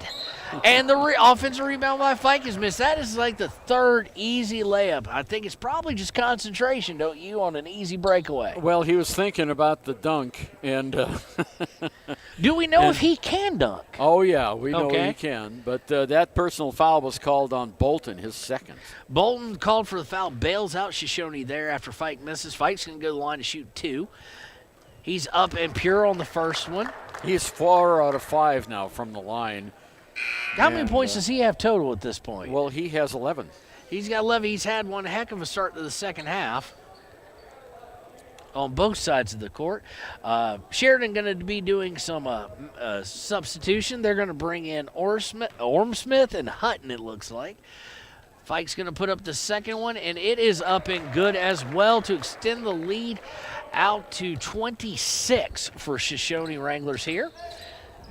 Sheridan brings up into the half court. Sheridan brings it up into the half court, and they're going to drive down, swing it back out, and they're still trying to figure out this zone to some extent. They finally get it into the paint, and up and good by Hutton. And that's his first point of the game, and that breaks the scoreless streak for Sheridan. And a timeout called. by Shoshoni. 5:29 to go. Third period, 44-20 is our score. Shoshoni with the lead. Former University of Wyoming quarterback Josh Allen is worthy of Wyoming. 23 plays into my first start here at the University of Wyoming. I dropped back, kind of went through a progression. I saw the middle of the field kind of open up. I decided to lower my shoulder. His helmet went straight into my collarbone here. We landed on the 20-yard line. At that moment, I knew something was really bad. So Josh's collarbone was pretty bad. He had broken in multiple places, and it required hardware fixation with the plate in order to get it back together. It was devastating news to me and my family, just knowing that, All right, and we're back with Bill Strannigan Basketball Classic Tournament here on KFCW. 5:29 to play in the third quarter, 44-20. Shoshoni Wranglers over the Sheridan Bronx. Shoshoni's going to inbound out of the timeout, goes to Cousineau. Cousineau back to Mills. Mills looking to go to Jackson and goes a little bit too high and sails the pass out of bounds. Unforced turnover, which has been kind of a theme for today. Sheridan's going to inbound the ball, bring it up into the front court, and Shoshoni shows no liking to coming out of that 2-3 zone. There's still that 2-3 zone that has really turned the momentum and the tide and has for quite some time. Turnover. Steal by Shoshoni. Shoshoni going to be on the break, going to be pulled up by Fike. Fike is looking for someone to pass to. He finally finds Alex Mills. Alex Mills drives, feeds it nicely to Jackson Stanley, and up and good, 46-20 with 4:51 here to play. That was a no-look behind his back pass to Stanley. What a beautiful play that was. Swung around, Sheridan just going to probe. Finally, Keller's going to shoot a three. Air ball from him.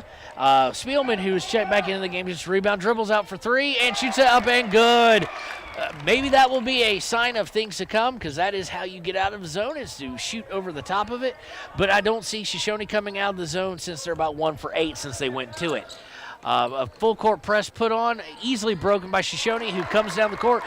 Fike is going to feed Stanley. Stanley puts it up and in. 12 points now for Jackson Stanley for Shoshoni. Sheridan going to start to probe. They're probing again, driving on the baseline. Kicks it back out. Spielman going to see if he's got a hot hand. Nope, he misses this time. So he hit one, and he's missed all the rest since.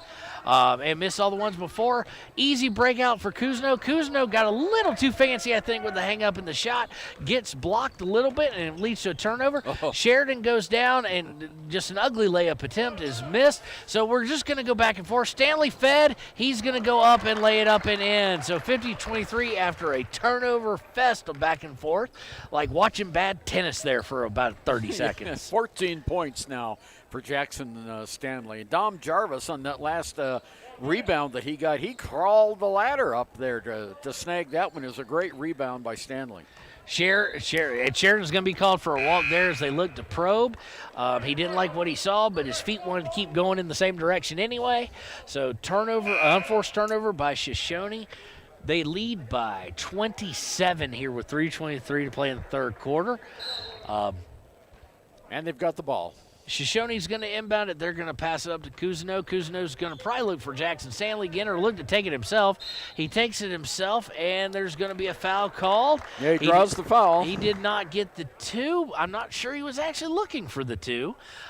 He just on the drive was fouled, but they're going to give him the shooting motion and give him 2 shots anyway. Hutton with the foul for Sheridan, his first. Two fouls. Cousineau takes a couple dribbles and hits the side of the rim and off on his first shot. Let's see what he can do with the second shot. He's got 8 points in the game, Kevin, and this was his first free throw attempt. All right, the ref signals we're ready to give the Cousineau our favorite ball. Player is back in, Jost. Jost is back in. Cousineau with the second free throw attempt. Hits it off the side iron a little bit again, but gets the friendly roll and up and in. Shoshoni leads 51-23 over Sheridan. Sheridan brings up in the front court. They're going to swing it down towards baseline. Cross court pass. They're going to swing it back to the top, though.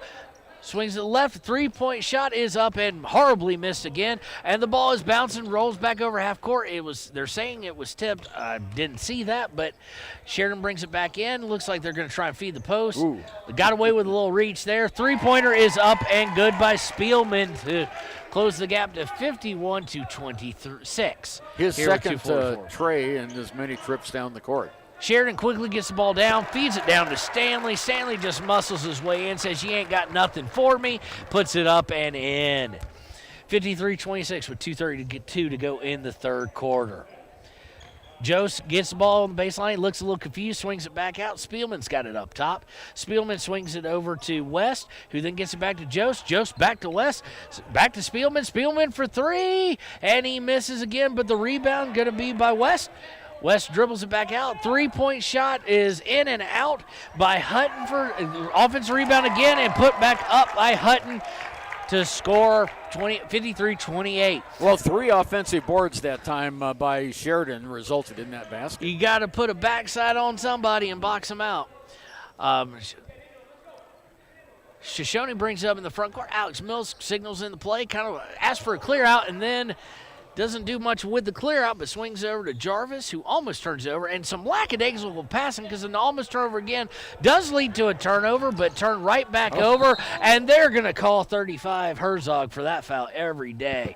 Out of control and just ran in on a loose ball and just ran right over Dom Jarvis. So it's going to be on their 3rd or 4th team foul on Sheridan, and Shoshoni's going to have the ball here with a minute 35 to go in the third with a 25-point lead. And they've got Cousineau is coming back into the game for Mills. Also coming in for Shoshoni is Braxton Mills. And we got another player that came in, the Bodie Jensen came in for the Wranglers. Some wholesale substitutions almost by Shoshoni. Shoshoni's going to drive, Fike is going to drive it down. He's going to kick it back out. Winds up in Cousineau's hands. Cousineau looks to drive the baseline. He gets that up. He's blocked, but it was not blocked cleanly.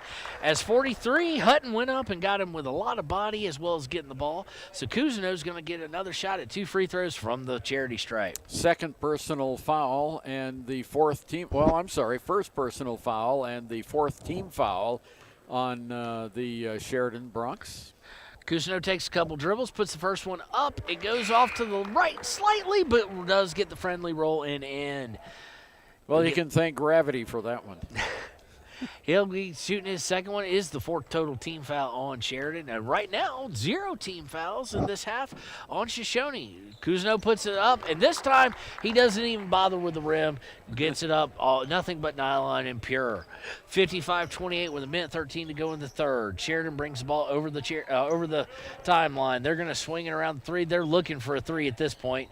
A weird driving shot, completely missing. Cousineau's got some room if he wants to go for it. He goes for the dunk. We'll give him the dunk. It was not a rim rattler or a crowd shaker, but we'll give him the dunk there. Sheridan comes back down, swings it over, tries a 3, missed, but offensive rebound, and they're going to call Cousineau. He got a little overexcited there, tried to go for a steal and grabbed all arm. His second personal foul, and Cousineau now has 13 points in the game. All right, that's going to be the first team foul, so it's going to be side out, basically, inbounds by 35, who's in the game. Herzog's going to inbound it. He's going to inbound it to West. West is going to bring it just over the stripe, and we're going to see what they try and set up, and still Shoshoni in this zone where Sheridan has had 0 success. Less than 0 success against this zone as they just probe around looking for the 3, swinging it once again back over. Herzog's going to take a 3, and weird form, but got it to go. 57-31 with 22 seconds left in the third quarter. Shoshoni brings it up, and they're going to call the block on Fike. Now, granted, the defender was moving his feet, but he did duck that shoulder, so that could have gone either way. It's going to go to Hutton on Sheridan. So Shoshoni will have the ball. Now Sheridan tried to take the ball out. You try what you can, see if you can get away with it, but the ball comes into Fike, and here's Kevin. Fike brings the ball over the stripe. He's looking with 13 seconds left. It's fed down. They tried to force feed it to Connor Christensen, and he was unable to keep control of it. So it's going to be inbound by Sheridan with 11.2 seconds left. What do they come up with to try and get a good look when good looks have been few and far between? They swing it to the baseline, drive, and blocked by Jackson Stanley.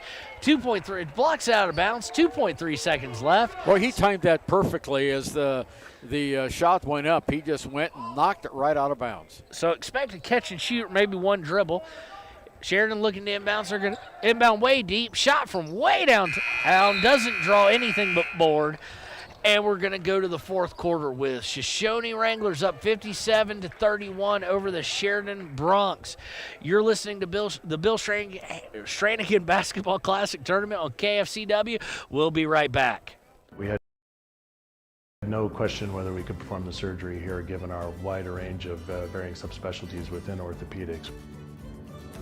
I would recommend Premier Bone and Joint Centers. The thing that made me feel really comfortable with them was they made it feel like your own family. I think he'll have no problem performing in the NFL. His rehab and his recovery done very well, and I don't see any restrictions on him whatsoever. They want the best for you, and they won't steer you wrong. Let us show you why we're worthy of Wyoming.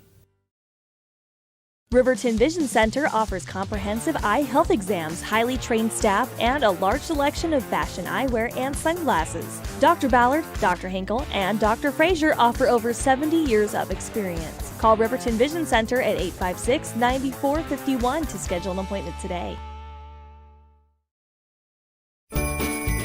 Hey, watch where you're going. Whoa! Ever since Rudolph got a new phone, he's been paying more attention to it than the road. I don't even think he realizes how dangerous it is. Come on, man. Rudolph, it's not very bright. Welcome back to KFCW's coverage of the Bill Strannigan Basketball Classic Tournament here on the campus of Lander Valley High School. We're starting the fourth quarter here, 8 minutes to go in the game. It's been all Shoshoni. Well, Shoshoni up they just lined up.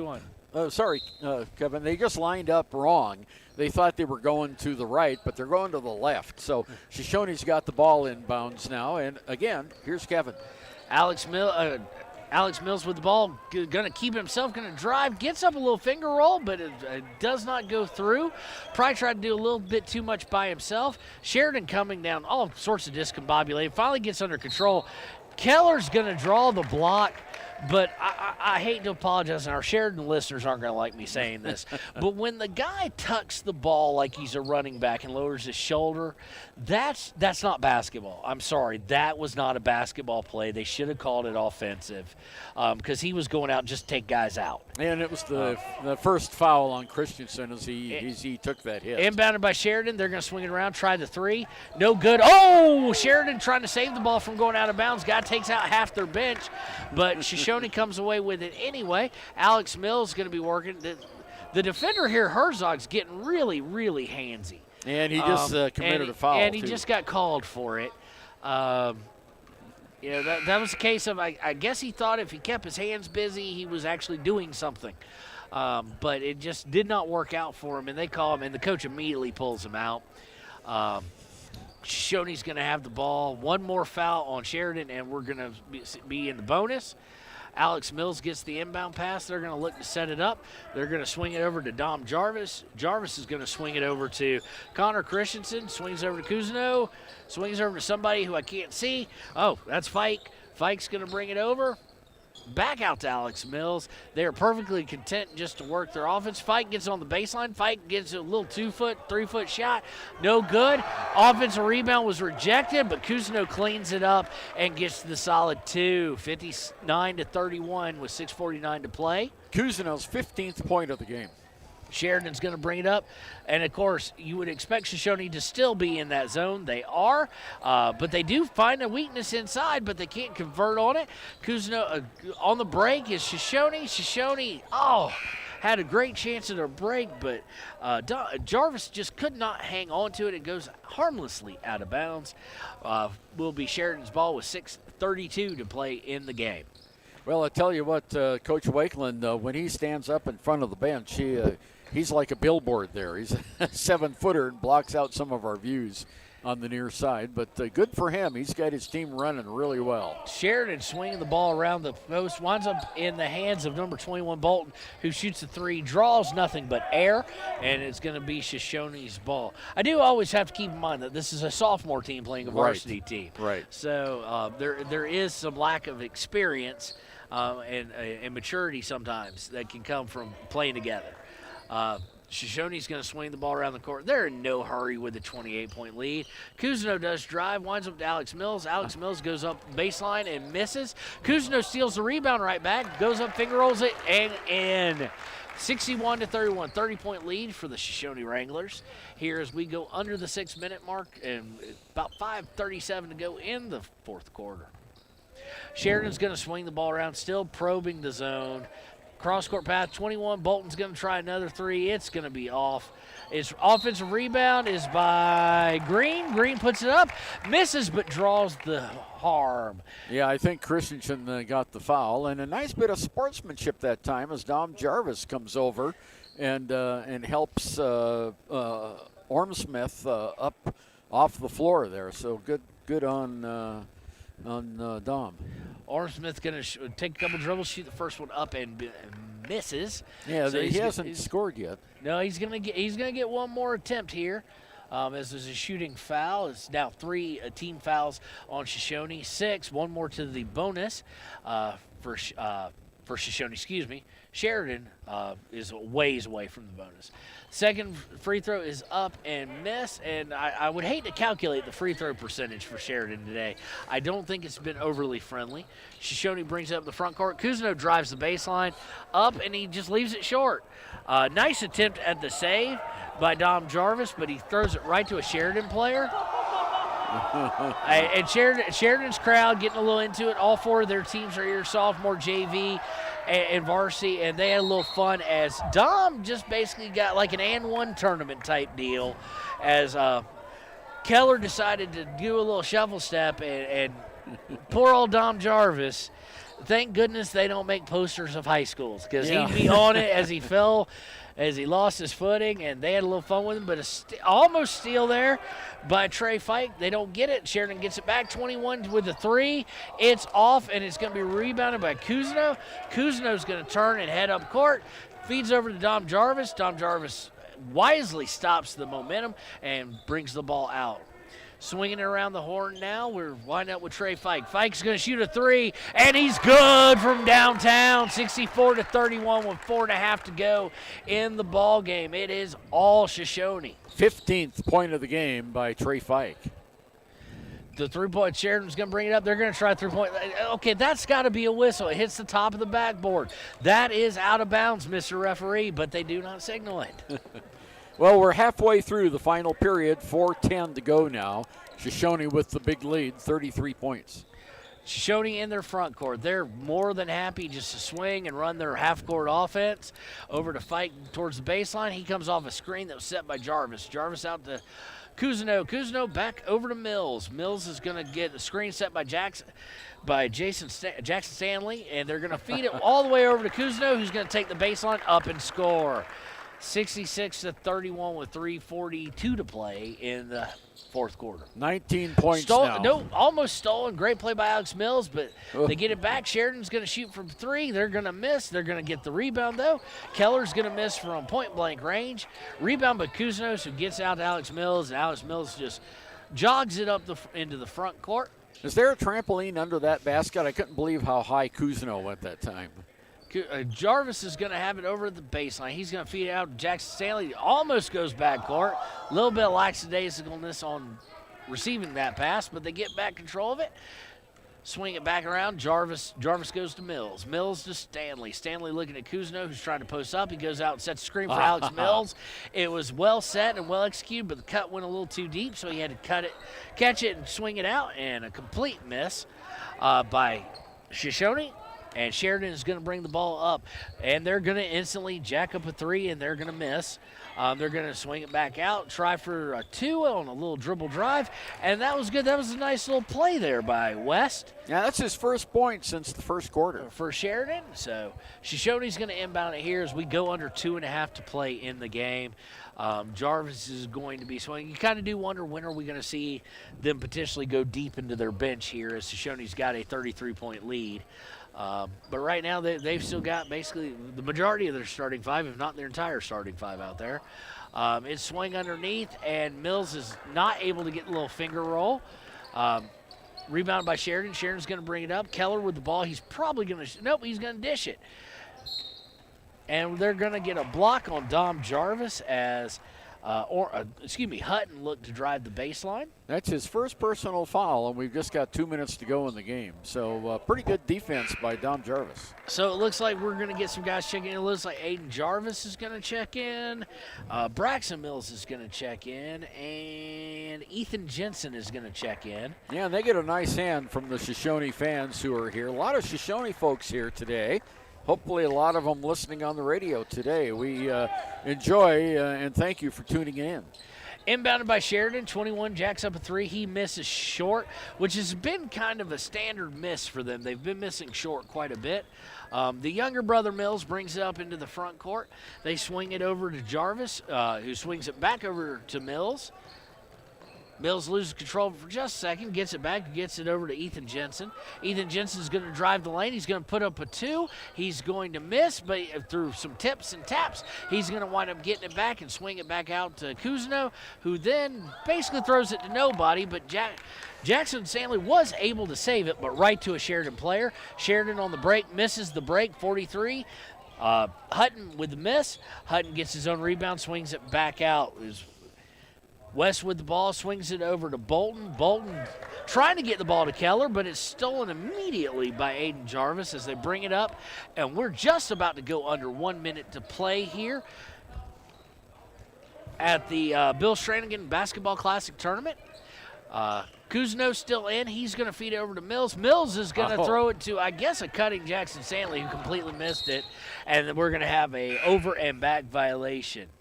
Well, those over and backs sometimes, you throw the ball and you know where you want it to go, but sometimes the ball doesn't go that way. Okay, Jackson Stanley comes out of the game now. Coming back in is Connor Christensen. Cousineau is coming out now. And also coming into the game for Shoshone is Quentin Clark. And I do believe this is our first action of Quentin Clark. Yes, it is. Sheridan inbounds the ball, feeds it to the top of the key. It's taken at about 15-footer, and another nice shot by West. We're under 36 seconds to play here. Mills brings it up, and I'm not sure there was actually a foul there, but the ball hit him in the face, made it sound and look kind of devastating. So that's going to be a foul. So the younger Mills, Braxton Mills, is going to get a chance to shoot some free throws. Is that 7th team foul on Get into Sheridan. the scorebook, yeah. So he will be shooting 1-1. He may not actually be the younger Mills. I'm just assuming he is. He may just be the headband Mills because he's got the headband on. He's the only player with a headband here today. So Braxton Mills is going to shoot 1, try and earn a shot. Another first free throw is up and no good. Rebounded along with a foul. Rebounded by Hutton over the back. It's going to be called, I do believe, on Connor Christensen. No, they're going to call it. Yeah, they are. They had 43 up there, but they changed it to 12. Christensen gets the foul. 30 seconds to go. Sheridan brings the ball up, crosses midcourt, and they're back to still trying to probe this zone. It does not look like Shoshone went to the zone, and they never once left it. So we're just going to swing the ball around the horn. Cross-court pass over to West. West is going to try and shot fake. Takes a shot, airballs it. Rebound by Shoshone, and we're under 10 seconds to go. We're kind of curious if Shoshone will do much of anything as far as running the offense. They've got it up at the top, 2, 1. Oh, they're going to shoot a 3. It's missed. You heard some of the Sheridan players for the other teams, other grade levels and whatnot, let out a groan. Probably shouldn't have shot that. But nonetheless, that is the end of our ball game, and Shoshone Wranglers are going to win this thing going away by 31 points, 66-35 over the Sheridan Bronx, excuse me. We're going to take a break real quick, but come back with us for the Click It or Ticket post-game show. Light. Pay attention. Keep it straight. Put your device down. It can wait. No elves were harmed in the making of this commercial. Stop the texts. Stop the wrecks. Brought to you by WYDOT.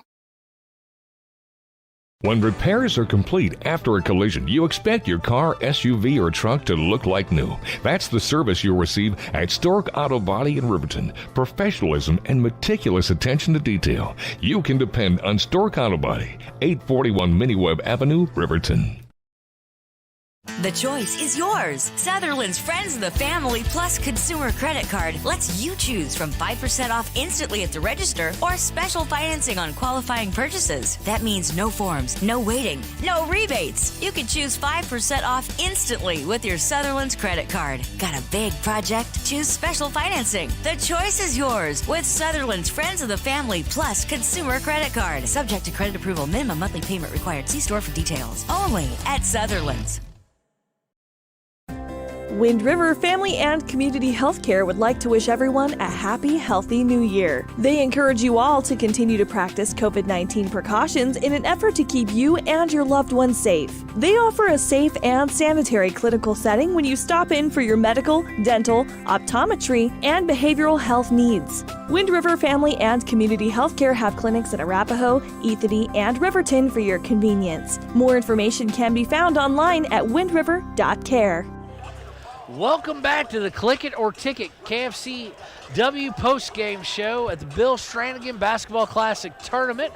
Well, Ernie, we're 2 games in. We've seen both of them have been routes, both against a sophomore team, one with the sophomore team of Sheridan. The girls really putting it on to Shoshoni, but now the boys game kind of reverse what you would kind of expect with a varsity team being able to handle a sophomore team. So what have you seen? What did you see from that game that really turned the tide early on? Well, I think Shoshoni's experience, the players that were on the floor, they knew what to do. It's obvious that they've been playing together for a long time because they were doing no-look passes. They did, some long court, long passes, and their defense was just tremendous. We talked about Sheridan's girls having great quickness, and that's what the Shoshoni boys had. They generated a total of 9 turnovers against Sheridan, or Sheridan committed 9 turnovers. And, when they shifted to that 2-3 zone, that was lights out for Sheridan. That was ball game. They just could not handle that. That was ball game. They kept trying to probe to shoot over it, and they just couldn't do it. And quite honestly, and some of these guys are obviously going to grow, only being sophomores, they didn't really have the height to really set up some sort of inside presence and take on Jackson Stanley and others underneath. Right. So, well, it's now time for our Papa Murphy's player of the game, and I think this one's kind of a no-brainer. We're going to go with Nathan Cousineau. What kind of game did he have today, Ernie? Well, I tell you what, he had a tremendous game. He had 19 points, and all but 3 of those points came from the field. He had 8 points in the second quarter. He had 5 points in the third and 6 points in the final period. And I tell you what, he was 3 for 4 from the free throw line. And, that's really important because Shoshoni had a pretty good night at the free throw line. They were, 10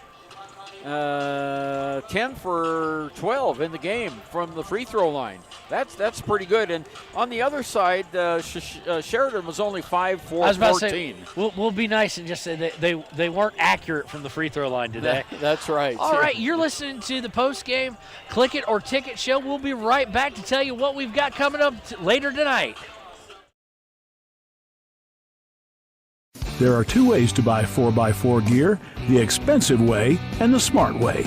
The expensive way is when you buy a new truck or SUV and the dealer sells you the brush guard, the heavy-duty bumpers, the steps, lights, winch, you name it.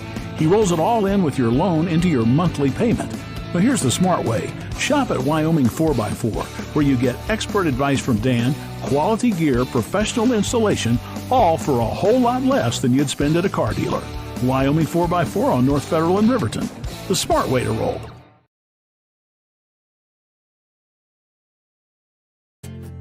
From one corner of the state to the other, over 82% of Wyomingites wear their seatbelts. And to the 18% who don't, we say, let's buckle up for life, Wyoming. All right, welcome back to the Click It or Ticket postgame show here on KFCW. We've got a jam-packed weekend coming up, don't we, Ernie? Oh, we certainly do. This is the first day of the 3-day tournament. And as you mentioned earlier, Kevin, we have freshman teams, sophomore teams, JV teams, and varsity teams from 8 different schools playing. So it's really, really busy. We're playing in 3 different gyms over in Riverton. We have Riverton High School, Riverton Middle School, and Central Wyoming College where the games are. All the games here in Lander are right here at the Bob Carey Memorial Fieldhouse, which, if you've ever been here, is awash in green. Of course, the Tigers' colors are green, white, and black. And on the west wall here at the Bob Carey Memorial Fieldhouse, 144 state championship banners.